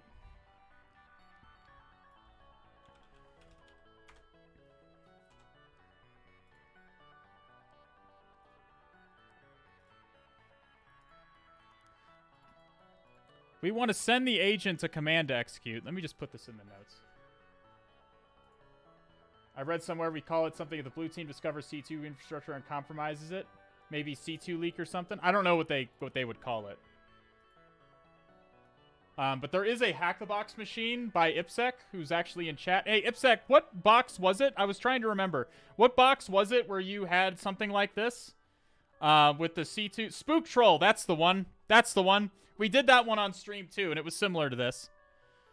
That one is... I think it was on UHC, if I remember right. We put this in here, and then it wants exec. I'm reading this out of the code. Yeah, it wants exec. And then it's looking for JSON data. Let's change this to a post request. And it wants JSON, and it's looking for CMD. It's the same thing. So it's going to be CMD. Let's put it in double quotes. And then it wants... we can do ID.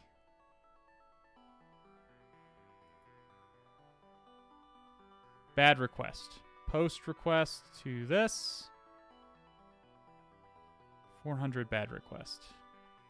Oh, I forgot to change this.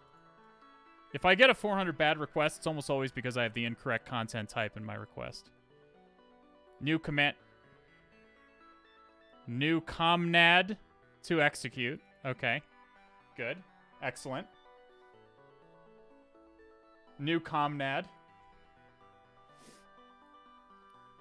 So we don't... I guess we don't get the command output, do we? Can we get the command output?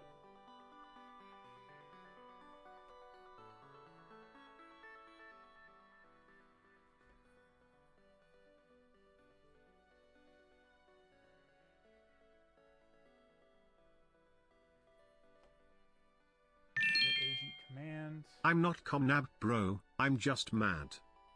I'm not comnab, bro. Thank you, Jiffaram.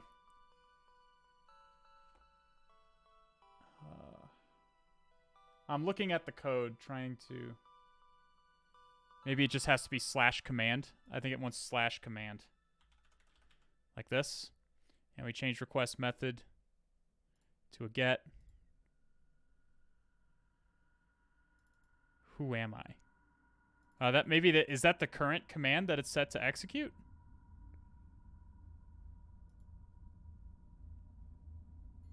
Command to execute ID.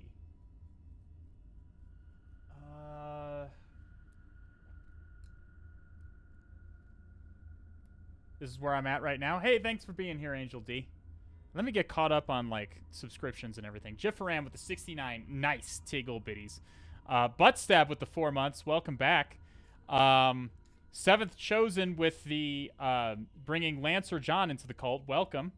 S. Regan with the 2 months of Prime. Welcome back, my friend. S. Johnier. Thank you for the follow. Alejandro Bravo. Hyperwork. WRPG Cali. P. Cuts. Not was. Donald Boy. Mediocre Leet. Thank you for the follows. And Peacuts, thank you for the first time Bezos indoctrination into the cult. Welcome. If we send like this to the command endpoint, we get an internal server error. Is command the CMD that will execute on next agent check-in? I think so. I probably could read this a little bit more closely.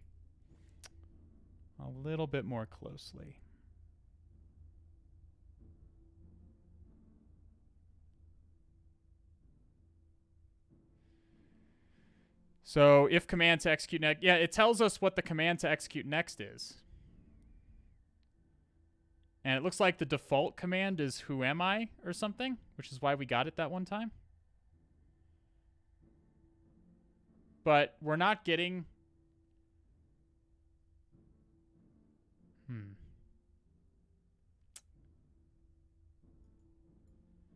Results equals results.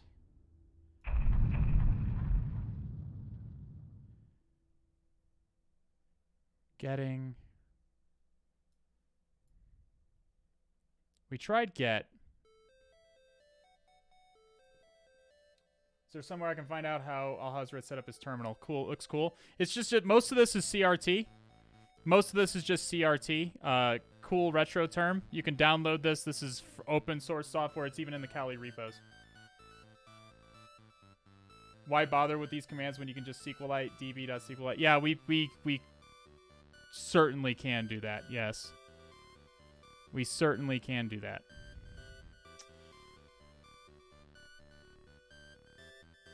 How is it executing?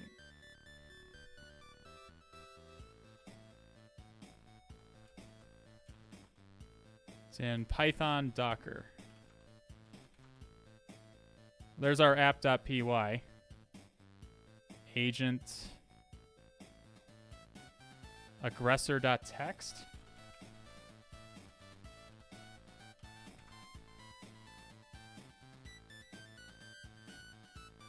Cat bar.txt. Lorem ipsum stuff.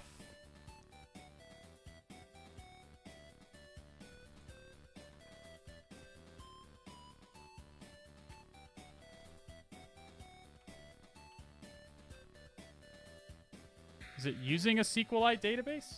I feel like it has to be. No, it's not even using SQLite. Yeah. SQLite isn't even present. Teamserver.log seems good, yeah.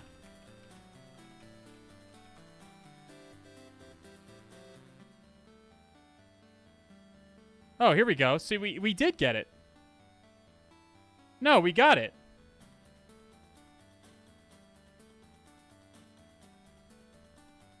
We sent a command. We sent this to command. So why did we get a 500 internal server error? Would be my question.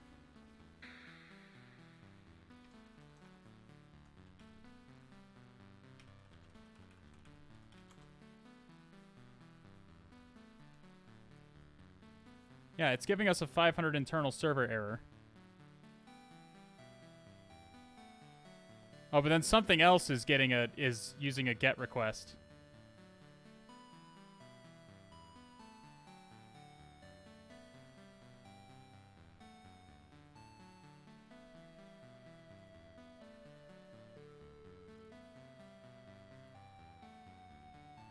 The agent must be, yeah, the agent is doing that.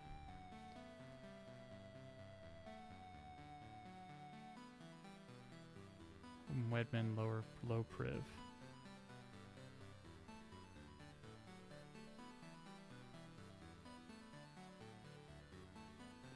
Do you have to hit exec? Yeah, I think we have to hit exec. I'm pretty sure it executed when we did exec and not command. I think exec is what the beacon uses to know what command to execute. It says new command to execute. I was just trying to get the output. Let's just get the shell. I was just curious if we could get the command output, but it really doesn't matter. We can get the shell regardless. I just kind of went down a rabbit hole. It's not really necessary. We'll do 8444 this time for a port.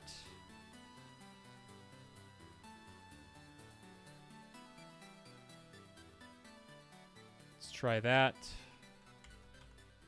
I think we might have to put exec before this.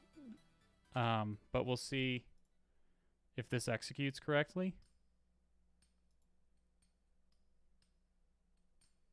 Are we going to get anything? We get new comnad. Maybe it needs to be exec. And bin bash.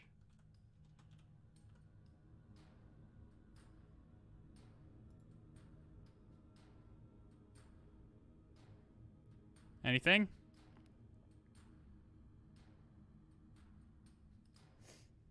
There it is. Okay, so you have to put exec before it. We know that because it says right here that well, it seems like that's what it needs to be. Let me double check. It could have been either one of those. Get rest not JSON command, new command execute. It seemed like it needed to have exec before it. It's not going to kill it anyways because exec is built into bash anyways. But you see, we are web admin low priv. So now we have 2 shells. We have 2 shells. I don't assume we're in the Docker group, are we? No. But Docker is present here. You see that Docker is installed. So now we are on. This is the web server. And on this web server is running a Docker container that contains the team server. Again, it's just, this is not realistic to real life. This is not how, obviously, adversaries would work in real life. This is only it's a simulation that fits within TryHackMe's infrastructure. Python 3-C.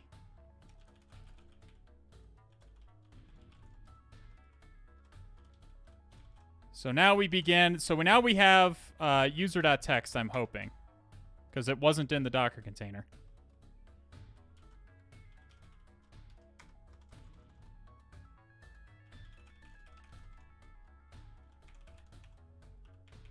Just setting up my terminal the way that I want. cdy-a, rows 41, columns 137. Is it 137? 137. 137. Okay, I think we're good here. All right, yeah, we have user.txt. We have user. Cool. We did it. Yes, like the vertical rows. Yes. Okay, complete. User.txt. Well, let's go ahead and enter this as well, so we get the confetti if we root this. All right. Does anybody have any questions? That was very similar to IPSEC Spook Troll box on Hack the Box. Very, very similar. I think it was, almost basically the same. Does that make sense? Any questions? Any questions about any of that we did before I think we now need to get root access, I believe, on this web server. Let's look at the root directory first. So we're in kind of an interesting scenario. Most of the time as the web admin, I would expect to look for credentials in the web directory. You just had to upload a SSH key. That's what I was thinking that we were going to have to do at first. Because I thought we were going to have to compromise the C2 infrastructure. But it turns out that Husky wants us to compromise the web server. Okay? So I had assumed I was going to have to do what I did on Spook Troll and upload a C2, an SSH key. Didn't have a backdoor. Yeah, the C2 framework just has a backdoor to execute code on it, which was a little bit spicy. Let's look in /home. So this is I'm not gonna. I don't think I'm too excited about looking for credentials in var www, just because of this particular scenario where this is a simulated hackers have compromised this machine. And I'm not expecting to really find credentials. It looked like mostly a static web page anyways. You didn't play Hackerman music in the background? Well, I already did it. I'll do it again for you right now. Hackerman. Are you happy? We're in again. We're in a second time. We're in a second time. Are you happy? Are you not entertained? Not Wahid? Okay. All right. So we are web admin low priv. Let's look at what we have in our... we'll look in var dub anyways. Cat foo.text. Lorem ipsum stuff again. We have .ssh in here. And we do have an ID RSA. Okay, so we will copy this. And I'll SSH in. Vim ID RSA. I don't know, we'll do low priv RSA. Oh no, quick. It's gonna go to StarCraft. No, don't. Don't do it. Do Metroid Prime. There we go. We're doing Metroid Prime instead. StarCraft always goes too hard. There we go. Okay. All right. We have the private key. Let's chmod 600 low priv. SSH tac I low priv. Is it web admin? Web admin low priv. Low priv at takedown.tryhackme.local.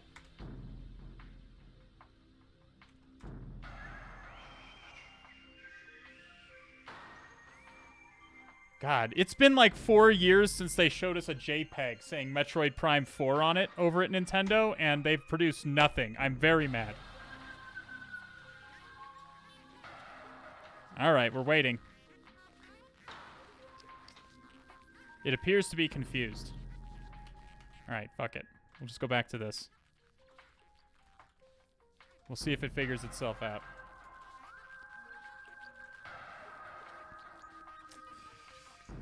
Cache. We do have bash history. It's not symlink to dev null, but it doesn't look like there's much in it. Just exit.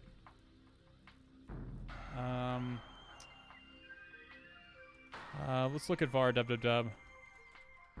No such... Okay, where is the web server located then?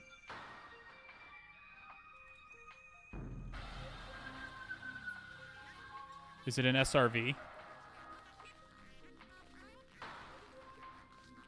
No. Where is Mr. Web Server?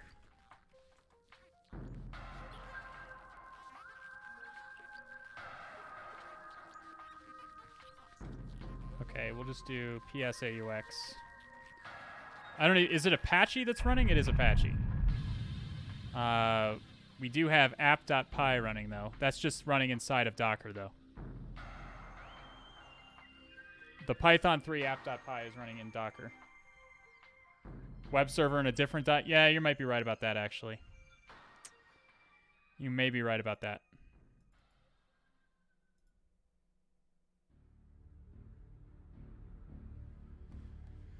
All right, then. Well, what is running on this?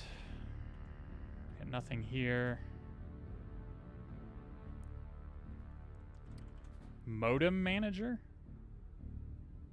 What the hell is modem manager? Is that usual? Is that normal?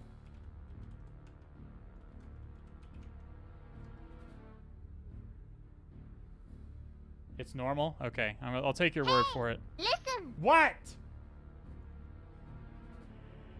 Coco, what? I think that was indicated in the Docker file. Okay, I didn't look at the Docker file. Fair enough, I didn't look at the Docker file. Check user share. All right, let's check user share. There's going to be a lot of shit in here. I just want you to know. Oh, boy. Oh, well, we do see modem manager in there. So there that is. I don't know. It looks normal. What am I supposed to be seeing? Maybe I'm just dumb? We see open VM tools. That's VMware stuff. Python 3 stuff. All this looks normal. Diamorphine, what? PSEF grep dia? What are you guys talking about?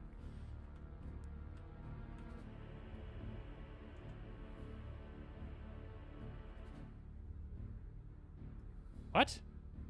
Okay, well, that definitely sticks out. I was looking mostly at this shit.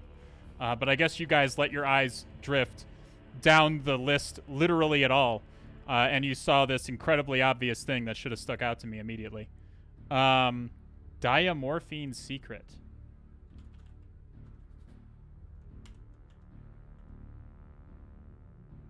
It's not there.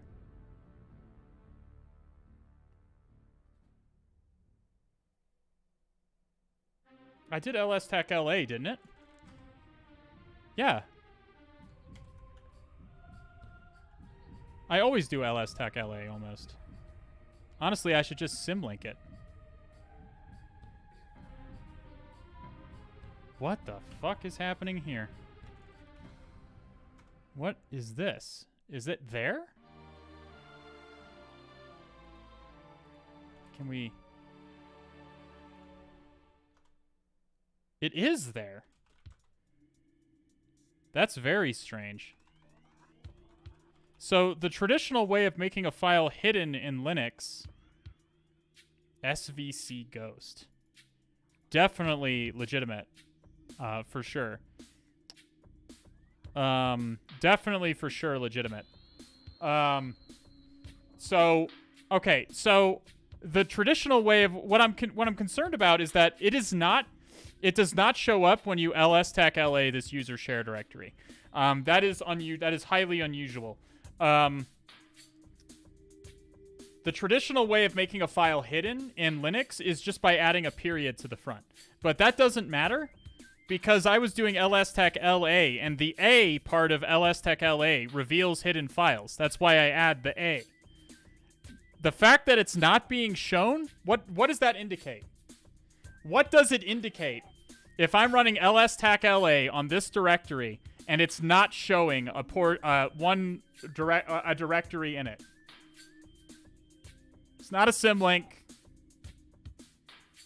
If I can't see it by running ls-tac la, what does that indicate? There's only a few ways to pull that off.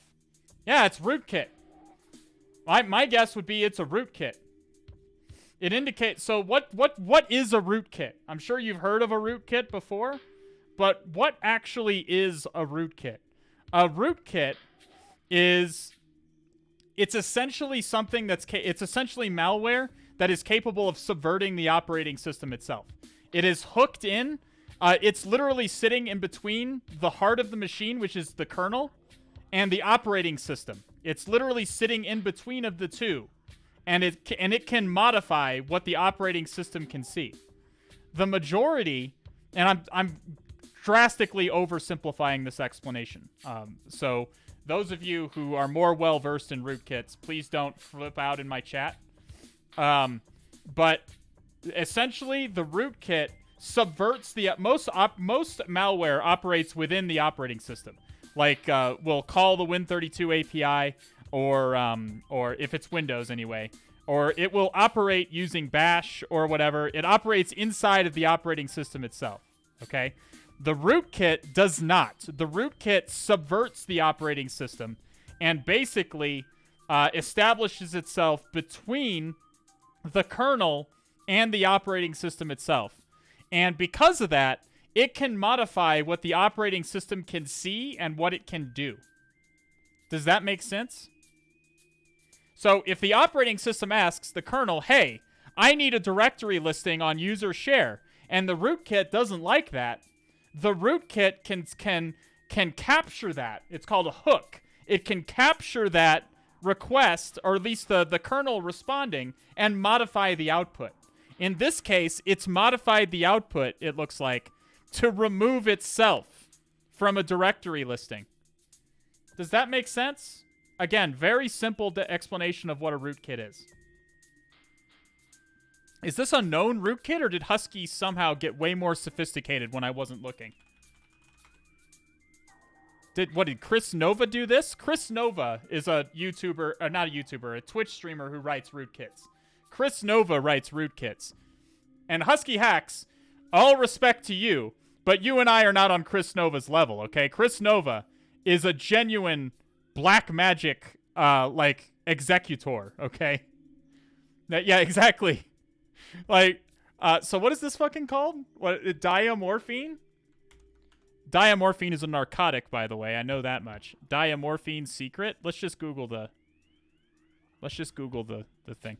I mean, I'm not saying Husky definitely can't write rootkits. I hadn't pegged him for being that sophisticated, because I'm not that sophisticated. Yeah, I'd say this is probably it. Yep, I'd say that's probably it. Let's take a look at this. Okay, so we have diamorphine. What do we have? A loadable kernel module. LKM stands for loadable kernel module. Rootkit for Linux kernels 2.6. Yeah, an ARM64. When loaded, the module starts invisible.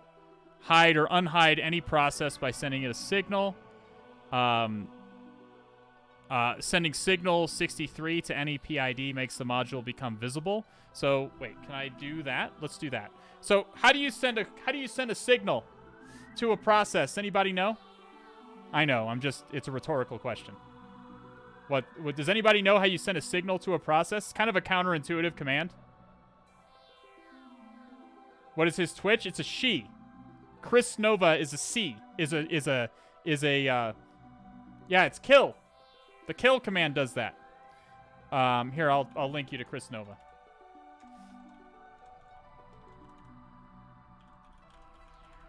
Chris Nova is far more sophisticated at coding that kind of thing than I am. Okay, please follow her. She makes great content. Deeply recommend checking her out. She's even written a book recently. She's on a brief hiatus from streaming right now because I think she's moving, but she'll be back. So yeah, it's the kill command. So it's kill, and then you do tac. Normally you use tac9. What does tac9 do? Anybody use kill tac9? What does tac9 do? What does kill tac9 do? Yeah, it sends sig kill to the process. The tac9 indicates what signal to send to the process. And actually tac9 is redundant because it's the normal one. It's the default. So if you send what is it? What does diamorphine want? 63? Tac 63 to the process. To any process, didn't it say? To any PID. Okay, yeah, so it says it right here. To remove, you need to make it visible, and then you can make it. So kill tac 63 0. Okay, so now it's visible. Can I see it in user share now?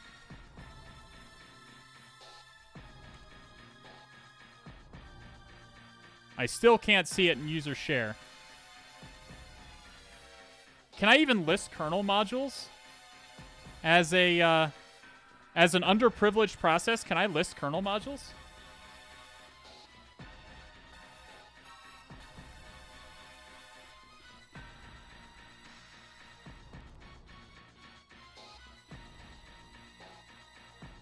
Default is sig term, which is please die. Tac9 is a bit more aggressive. Yeah, I always use Tac9 because like I just want it to die right now. Okay, right here. cd/lib/modules maybe.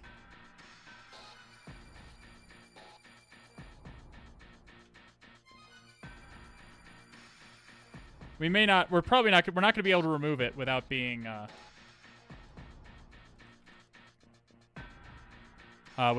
root. Let's just look diamorphine.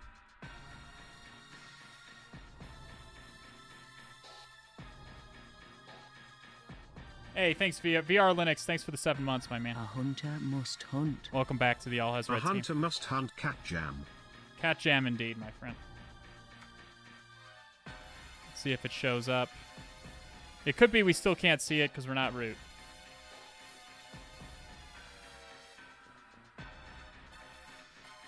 There it is. Sys module diamorphine. So we can see it now. And it's in dev shm diamorphine.o. So the simulation here is that the bad guys have installed a rootkit. So this rootkit is obviously not supposed to be here. So can we use this rootkit in any way? What does it do? Install, clone, compile, load. So what does it do, though? Oh. See, so this is another scenario where I read to exactly here, and then if I'd have just let my eyes lazily drift down, like literally 2 lines, I would have seen what I needed to see. So, yes, yes, that does seem like something we're gonna want to do. So let's. So it's 64. So if we send 64 to the process or to anything, did it do it? Oh my God, it did do it. Okay, and we're root friends. That's it. We did it. Yeah, we got there. Again, took a little longer than it needed to, because if I just looked down a little further. HuskyHacks, you didn't have to gift the subs, but thanks, man. 10 new cult initiates. Rpod, Scopos, J Cologne, Armestic, Anthony J.A., Woodville, Dave, FC Woof, Racked Rod, Itchybod, and Scavenger Steveza. Welcome to the All Has Red team, my friend. Thank you so much, Husky. Thanks for the box. It was really cool. Does anybody have any questions about that? I certainly do. I have 1 or 2. Again, rootkits are beyond me. I don't claim that he made ASCII art of his own logo here. That's nice. I don't claim to know how to write rootkits. I do not. Rootkits are beyond me. I'd like to eventually get to the point where I can write rootkits, but if you want to know more about rootkits, you're going to want to look at Chris Nova. Let me just plug her a little bit more right now. Yeah, follow Husky. Follow Husky. Say thank you to Husky. That was pretty cool. That C2 LFI vuln is based on a true story. Nice. I can believe it. When you're if you're an attacker and you're setting up your C2 infrastructure, you're not typically cared about the security of it. Let's look at Chris Nova's GitHub really quickly. She has a rootkit that she was coding recently. I think it's built in Go. Any ASCII with the 15 months, welcome back. Opprobrious with the 5 months, welcome back to you indeed. And VR Linux again, thank you so much. Welcome back. Oakley, Tillerian, Meliku, G Fuel and Math, and the Benito, thank you for the follows. And Hackin, thank you for the follows. Yeah, here you go. Boop Kit. Chris Nova. Again, a woman. She is a woman. Follow her on Twitter. She's very funny. So, Boop Kit, she wrote this recently, I think. 5 months ago, apparently. Linux backdoor rootkit and eBPF bypass tools. Remote command execution over raw TCP. This is not an exploit. This requires prior privileged access. Yeah, so play around with this if you want. Again, Chris Nova is far more sophisticated than I am. What is her name? Chris Nova. Right here. Chris Nova. Yeah, this is her name on all platforms. To be clear, this is her name on all platforms. Chris Nova, it's her name on Twitch. It's her name on Twitter. It's her name on basically all platforms. She is extremely sophisticated. I sincerely recommend that you give her a follow. She's how they make that user root, I don't understand. Okay, so rootkits, you can just basically think of them as magic. Okay, the rootkit is doing some magic bullshit to give you kernel privileges.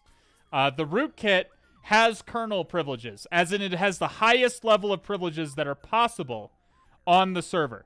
Like, it is not possible to... it literally can talk directly to the kernel and get it to do whatever it wants. Okay? So if the rootkit says that you get root, guess what, buddy? You're root. That's how it works. That's how rootkits work. In this case, the rootkit is basically there to give you a backdoor to root. That's what it basically is there for. In this particular case, this rootkit, diamorphine, is there for this. It just gives you a backdoor to root. That's all it is. Do rootkits need to exploit something? No, you need to be root in order to install a rootkit. You would have needed to be root already in order to install a kernel module into the server. Does that make sense? I originally stripped the C2 bins, but the challenge was rendered impossible by doing so. Really? What, you mean like not being able to look at the C2 bins and figure out how the C2 infrastructure worked? Yeah, I would imagine that would have been pretty hard. So they are more post-exploitation? Yeah. So after you get root on a server, a rootkit is how you would maintain root. A rootkit is how you would... there's even a more... Rootkits, there's even something more sophisticated than a rootkit. How do you go beyond a rootkit, friends? How do you go beyond a rootkit in sophistication? Because a rootkit will still be undone. A rootkit will still be undone if you re-image the hard drive. If you re-image the hard drive, the kernel will be erased, and so will all the modules in it. The rootkit will go away. But yeah, you guys said it. Bootkit. What's a bootkit? A bootkit installs itself into the master boot record of your hard drive. So re-imaging your your operating system will not do it. You cannot get rid of a bootkit that way. Bootkits and rootkits are not. I'll give you a hint though. I'll give you a little bit of knowledge though. Most adversaries will not make use of bootkits and rootkits. Why? Most adversaries do not use bootkits and rootkits. Why?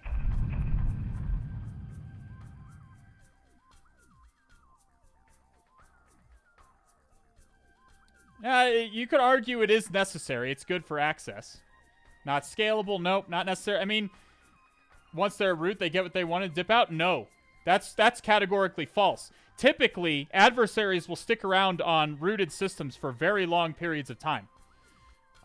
It depends on what they're after. Not really stealthy? Nope, no one's hit on it yet. Cheeto Bandito is close. You need hardware access, and even then, you don't need hardware access to install a rootkit. You do not need hardware access to install a rootkit. You just need root access to the server. But you're close. Crazy skills. Why? It's loud? No, it's as quiet as it possibly can be. Rootkits are very sneaky. Now, they can be found. They have IOCs like anything else. But if you have your own custom rootkit that no one's seen before, it's going to be real sneaky. They're not skilled enough? There's some truth to that. So, the real answer is that rootkits are literally subverting the operating system. Rootkits and bootkits are subverting the operating system. This is not how computers were meant to operate. Okay? You're literally using a computer in a way that the computer was not meant to operate. You are subverting the computer itself. Okay? So, rootkits and bootkits are highly prone to errors. Some rootkits will literally virtualize the entire operating system, as in the rootkit itself will become the actual operating system, and the original operating system is running in a virtual machine. Some really sophisticated rootkits do that. Yes. So if anything goes wrong with the rootkit, if literally anything goes wrong, and again, you're dealing in really dark magics here, friends. You're dealing in direct kernel syscalls. Direct kernel syscalls change wildly from every version of an operating system that's released. Very, very, very difficult to get those right. And if anything goes wrong, chances are the system is going to blue screen. The last thing any adversary wants is to cause their target to blue screen. Because then first of all, they lose access because the machine is not booted. Second of all, the organization starts thinking there's something wrong with their machine when you really don't want that as a adversary. Does that make sense? So real adversaries typically will not make use. I mean, blue teamers in chat can feel free to correct me on this, but I've never used rootkits in my tradecraft. And I wouldn't, because I'm not sophisticated enough to know what the rootkit is doing. And it's too unreliable. They are too unreliable to risk it. On a real professional engagement with on real corporate infrastructure, it's too risky. What is the process where you send a signal? You can send it to any process. It doesn't matter.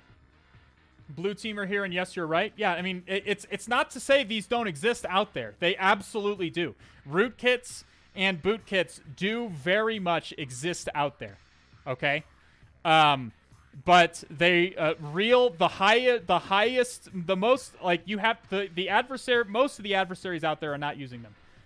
Now, the really sophisticated ones, like, for example, Stuxnet. Stuxnet was made by, like, a huge team of people at the NSA. Stuxnet is a rootkit. Stuxnet is a rootkit. What was Stuxnet capable of doing? Stuxnet was literally capable of subverting the PLC logic controller that it was running on the machine that it was targeting. It could send it positioned itself between the nuclear centrifuges in Iran and the logic controllers that were monitoring and controlling them, and it would lie. It would send false instructions to the centrifuge, and it would lie about the stuff coming back from the centrifuge. Does that make sense?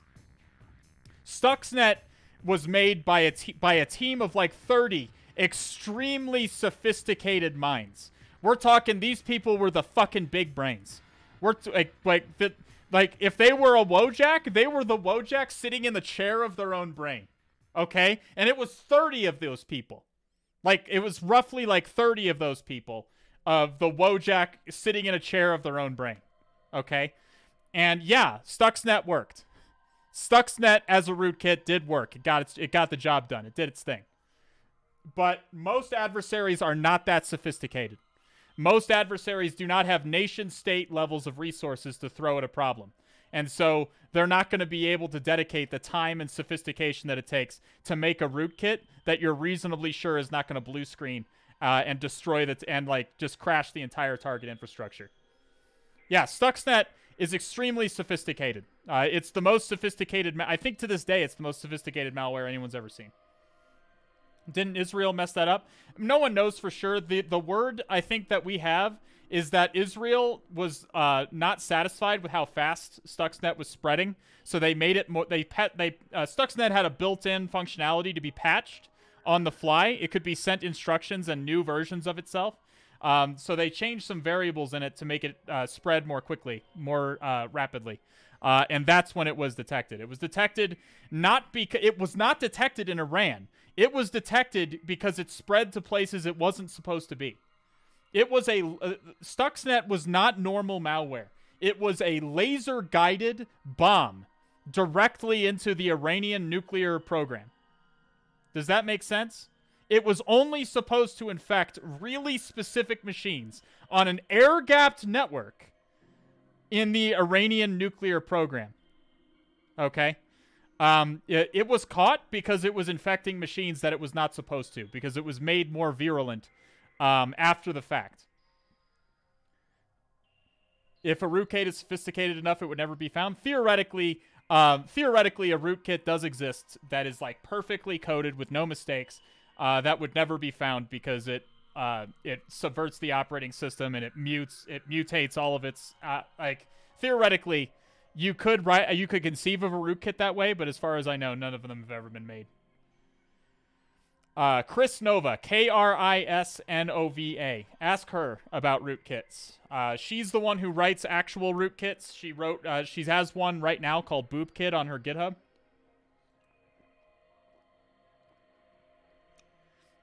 And keep in mind, Stuxnet was not attacking a network that was connected to the internet. Stuxnet was attacking an air-gapped network. Literally a network that is not connected to the internet. It was designed to pass through flash drives pass from flash drives into infected machines.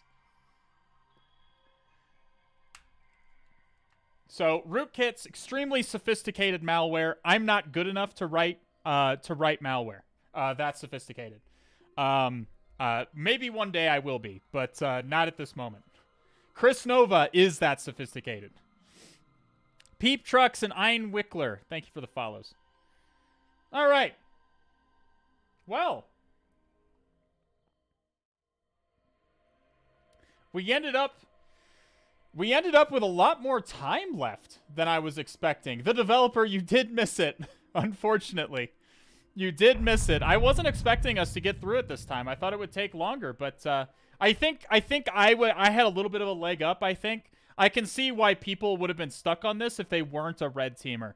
Like, if you're not a red teamer and you didn't, like, for example, identify that perhaps the agent was communicating with, was looking for certain HTTP headers or a user agent, that's something a red teamer thinks about. When you're making a Cobalt Strike malleable C2 or a custom C2 framework, that's just standard ops, that you make your C2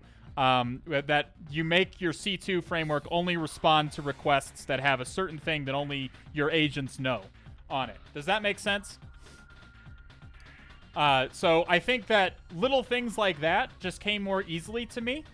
Yeah, like Husky said, we have the same brain. Yeah, no, I think that I was, I think that IPsec did help too. And some people pointed out, like, I had a slash at the end of the agents thing. That was dumb. Chat did help. Chat did help.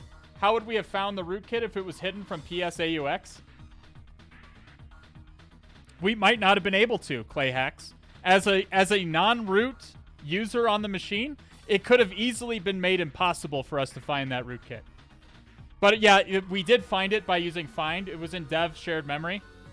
It was in dev SHM, which we did see right before we rooted the machine. Is Star feeling better? She is. She has a little pink eye. Star has a little pink eye. But the vet gave her some eye drops, and she hates them. But she's not scratching her face as often, so that's good. Almost as if someone had left it there and forgotten about it. Yeah. So it was in dev SHM, but theoretically, if it was a different rootkit that hid itself in the processes, you wouldn't have even known. How did you know it was Flask? Because I knew it was Python. I already knew it was Python based on proc self environ. Based on proc self environ, I had already assumed it was Python. And so I had assumed you just use Flask. Flask is just the default Python HTTP library. Like, just is. Like, so if I was gonna guess, I didn't know for sure it was Flask. I just guessed it was. Like, I was trying to think of what name the application might have, and I went with app.py because that's the default one that Flask uses. Which I was expecting it probably used. Spook Troll used Flask as well. So Flask is really common. And yeah, I could have also done, I looked at proc self a little bit more. We did look at proc self environ. And that was where I originally got the idea that it was Flask, because I saw that it was Python. What the theory of proc? Proc is where in the Linux file system all information on all the processes is kept. Everything in Linux is treated like a file. Everything in Linux, even processes, are treated like files. So when you access process information in Linux, you access a file in /proc. Does that make sense? And if you access /proc/self, proc self is a symlink to whatever your current running process is. Whatever the process you're running in is, your information is symlinked in proc self. Does that make sense? The server is protected by an Nginx reverse proxy. Yeah, I didn't see any Flasks. I didn't see any Flask information from the server headers.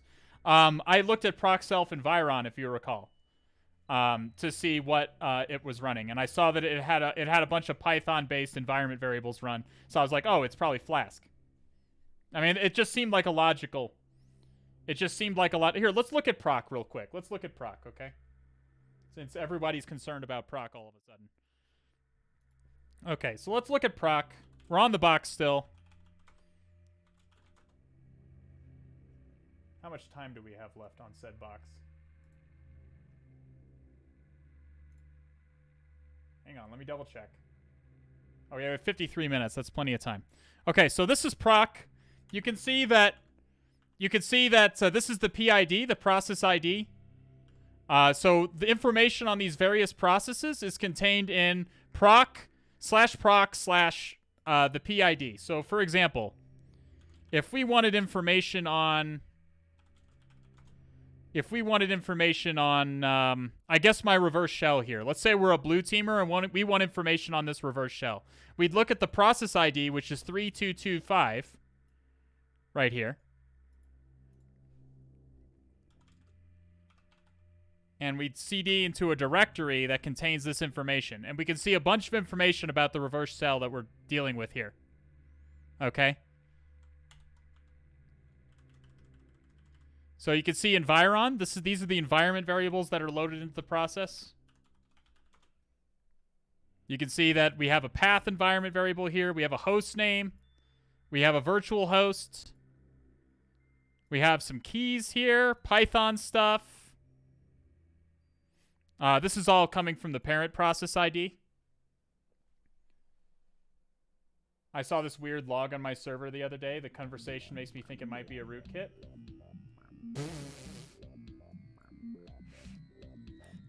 Okay, you got me a little bit.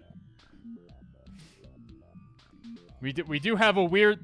this is quite a weird log on your server. Very weird log. Okay.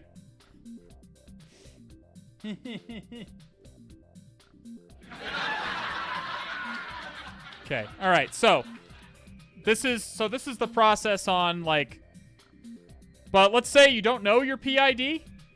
Let's say you don't know your PID. If you CD into /proc/self,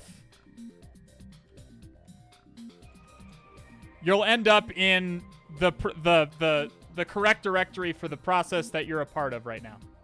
Does that make sense? Which currently is 3494. Okay, so proc self is a good place to look if you have local file inclusion, because you can get information about the process you're in. In the case of using the LFI here, like we used upload, and then it was file etc pastbd. There you go. So we have that. And then the first place one of the first places you should probably look is proc self. I looked at proc self environ to see what environment variables there were. And I saw that, look, there's a bunch of Python-based environment variables. So because I saw Python, I was like, oh, it's probably Flask. Just because, I mean, he could have just coded his own HTTP server or use simple HTTP server or whatever. That's perfectly reasonable. He could have done that. I didn't know for sure if it was Flask. I just guessed it might be. And because Flask likes you to call it app.py, called your application app.py. It was just an educated guess. And then IPSEC had the big brain to go current working directory. This is a symlink to whatever the working directory of the process is. And then app.py. And that's how we found it. Does that make sense? Yeah, proc self command line would also probably work. Yeah, so there you go. You can see what was executed on the command line here. Did we get info on what C2 framework? This is a custom C2 framework, Ototus. Custom C2 framework. Husky built it. Darking Wing, thank you for the follow. Excellent name from an excellent show. The source is in the root dir. So if you want the source, there you go. Takedown dev.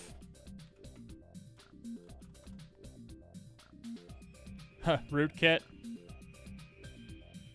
Wait, walkthrough. Does he have a write-up just in here? Oh no,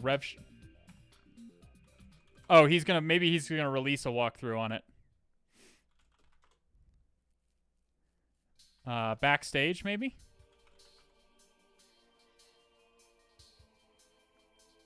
This is in the Docker stuff.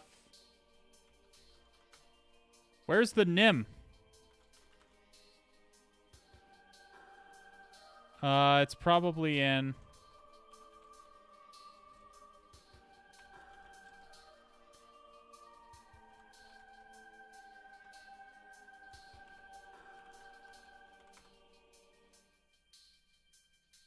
He has a walkthrough on his website that's password locked. Okay, here's Nim. Here's Nim. Here's the agents he's building. I think it's main.nim. It's in Docker Compose. So if you want to play around with his little Nim agent here, all of the modules are located here.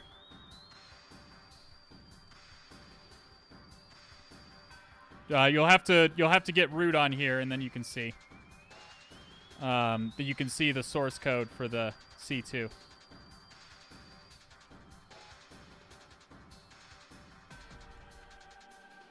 Yep, here's the actual NIM. He's even got like compilation here for you.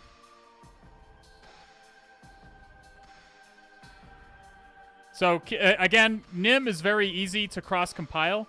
So this produces the ELF.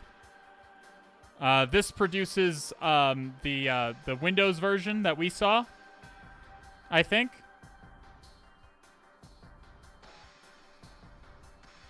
No, this produces the favicon one.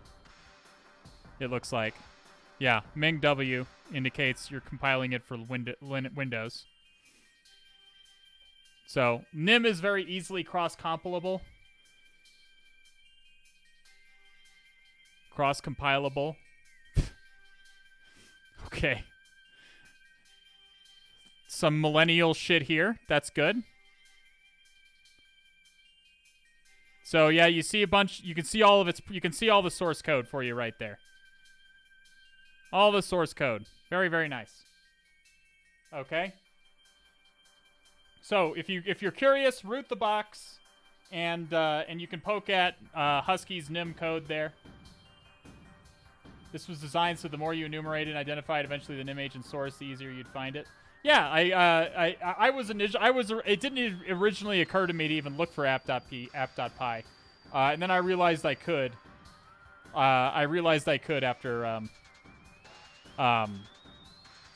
in fairness, no one else in chat thought to look for it either. Then you open Ghidra to NIM. Yeah, it turns out that Ghidra is real bad at NIM. I didn't know that. I've never reverse engineered NIM. I code in NIM. I don't reverse engineer it.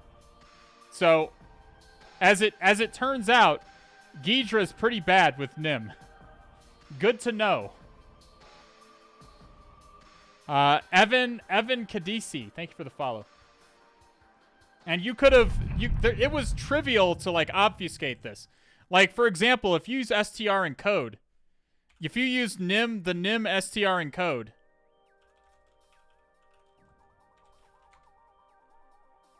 not env, encode, this would have fucking killed us. If he had used str encode, this would have fucking ended our entire existence. Okay? You don't even have to... This requires... I use this in all the NIM that I write. I use this because all you need to do is do this. This is it. You just import str encode, and it automatically encrypts with a dynamic key all of your strings. So all of your strings would look like this. Imagine if he'd done that... If he had done that, we'd have been dead in the water. Like we'd have been dead in the water, kids. We'd have been Dunzo Funzo. Yeah, that would have been a yikesers, because it turns out that it's not even fun at that point. Yeah, it's good to know that Ghidra is bad with NIM. It is good to know that because I do a lot of my malware in NIM. But yeah, str encode would have wrecked us. It would have fucking wrecked us. Because we got things to go off of from looking at strings. I appreciated Husky. Evan Kadisi, thank you for the follow. And I appreciated Husky for not making that. To be fair, I'm not very good at RE. So a better RE could have probably figured it out. But if you'd encrypted all the strings, it was going to be much, much harder. It was going to require a much higher degree of sophistication. Somebody asked, what do I normally use for persistence on real engagements? I use DLL sideloading. Fantasy, to answer your question, I use DLL sideloading as a persistence technique, usually in either OneDrive or Teams. But Mr. Streamer, we shouldn't make malware with Nim. You should not make malware with Nim. The Nim creator has asked us very nicely not to make malware in Nim. But there have been all these kind people that have made such really easy... Again, this requires literally no effort. Literally 0 effort. All you do is import str and code. And you're just fucked. Like, no strings. You have no operable strings again anymore. You have no operable strings. Like, none. Like, we would have run the strings command and we got a bunch of garbage. Okay? Every string would have been garbage like this. Like... Also, if Husky hid diamorphine, neither Husky nor I are sophisticated enough to figure out how to hide diamorphine better. Maybe we could have figured it out by modifying the source code, but it would have been a while. Why would he make a language so good for math? That's my question, dude. It's even better than Go. It's even better than Go because it makes nice, compact little binaries. And it's apparently hard to reverse engineer. What's diamorphine? It's the rootkit that we found. There was a part of the box involved a rootkit called diamorphine. Not chonky star bind. Excuse you. Excuse you. Star is not chonky. I don't even know where she is. Star! Let me see if I can find her real quick. So you can all say hi and see that she's alive. Hang on a second. Sweet pea.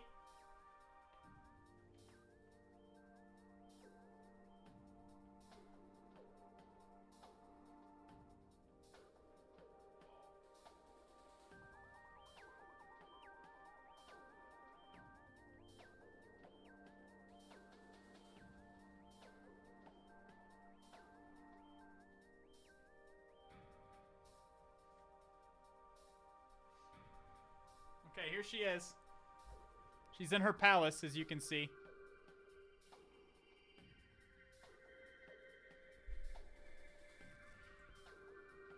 Oh. She was just taking a nap, and then I just picked up the whole thing and brought it in here. Go ahead. Go on out. Are you going out or what? There, go out. There you go.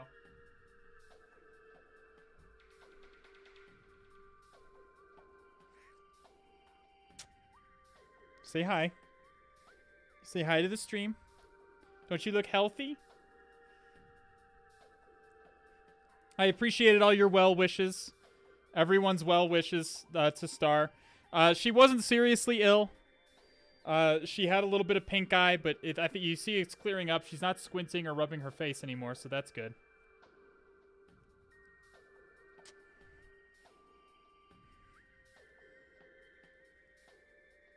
Okay, quick long cat. Quick long cat. Long cat.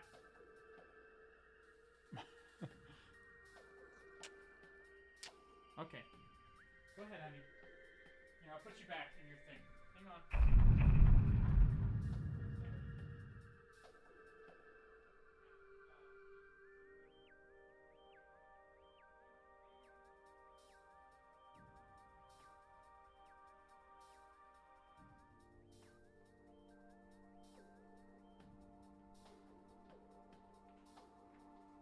Alright, there we go. Alrighty. Oh, I saw that movie. If you like horror movies, go see the movie. Actually, go see Barbarian first. If you like horror movies, see Barbarian. That's currently in theaters. And if you've already seen Barbarian, then and you like The Ring, go watch Smile.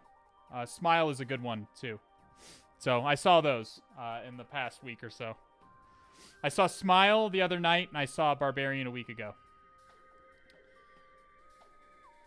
Barbarian is real good. I want to see Bros, honestly. I'm thinking about going to see Bros. I've heard it's really funny. SDR and code easily bypassed AMSI. Well, AMSI doesn't really get involved. AMSI is not involved in NIM unless you're running some kind of a some kind of a unless you're running like some PowerShell or something inside of your binary, it will AMSI is not involved. But if you mean Windows Defender, then yes, it will bypass static detections. It will not bypass dynamic detections because the strings have to be deobfuscated at runtime. So if you're running like some PowerShell or something inside of your NIM binary, str encode will not help you because when the PowerShell is executed, AMSI will read it deobfuscated. So keep that in mind. Missed all but the end of the box, still learned a lot. Hey, the VOD's going to be up. Don't worry about it. The VOD's going to be up. Do most agents use unmanaged PowerShell? There's usually an option for unmanaged PowerShell. Like Cobalt Strike has a built-in option for unmanaged PowerShell. So there's usually an option to execute code that way. There's usually several codes. How can I execute code in an echo get param? That sounds about right. Here, I'll just send me your message in Discord, Obito, and I'll answer you after I get off the stream. Nitro and Asper Heek, thank you for the follows. Alrighty, well, I hope you guys had fun. Do we have any last questions? I'm gonna start looking for someone to raid here. I'll check it after the stream, Obito. It's hard. I don't check my Discord messages while I'm streaming, so I'll check that as soon as I'm done here. Where did Hacking Esports go? I feel like I never see Hacking Esports on anymore. And it makes me sad. I miss them. When are you uploading new YouTube video? I've been super overwhelmed with work. I've been omega overwhelmed with work recently. But that YouTube video is coming along.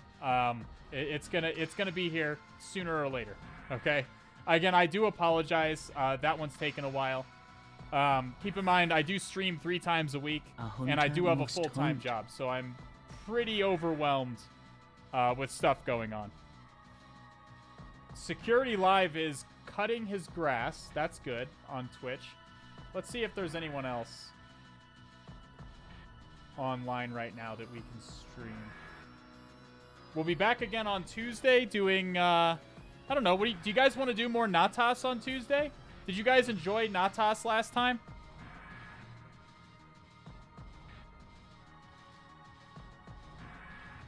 If you guys enjoyed Natas, maybe we'll do Meh. I'm getting Mehs, Nopes. Yeah, I'll tell you what. We'll decide on Tuesday. We'll decide when Tuesday comes. New Tuesday is going to be Newbie Tuesday, so if you're a beginner, you're going to want to show up for that. Do you complete the Wreath network? We have not completed Wreath yet. Wreath has kind of reached a point where it's no longer appropriate for Newbie Tuesday, I would argue. Maybe we'll do the rest of Wreath on Cthulhu Thursday, though. Esperos with the 10 months. Welcome back, my friend. Thank you so much. Welcome back to the All Has Red team. Who are we streaming? It is slim pickings. It is slim pickings on...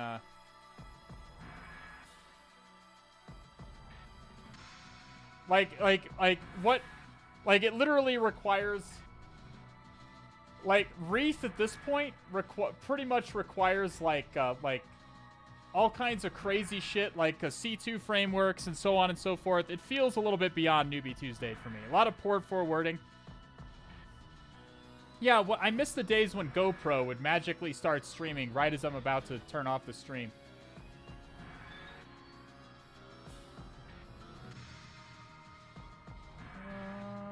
Security Live is cutting his grass, so that does not count.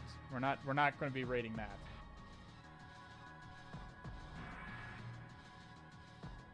GoPro streamed yesterday. Yeah, I watched part of it. I just kind of lurked.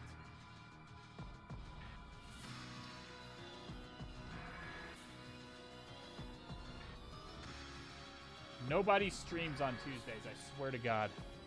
If I had something worth streaming, I would. I guarantee you have something worth streaming. That's just your imposter syndrome speaking. All right, fuck it. I'm rating. I'm not rating Pokimane. Okay.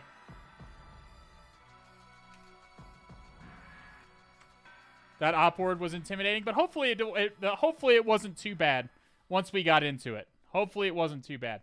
So I hope you enjoy Security Live cutting his grass on Twitch for some reason. But I figure you can at least give him a follow no matter what. He does good content in the security space as well. We'll be back on Tuesday doing... don't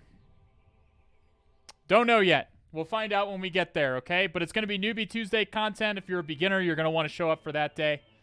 Husky, thank you so much for the box. I had a great time with it. I hope you guys learned something.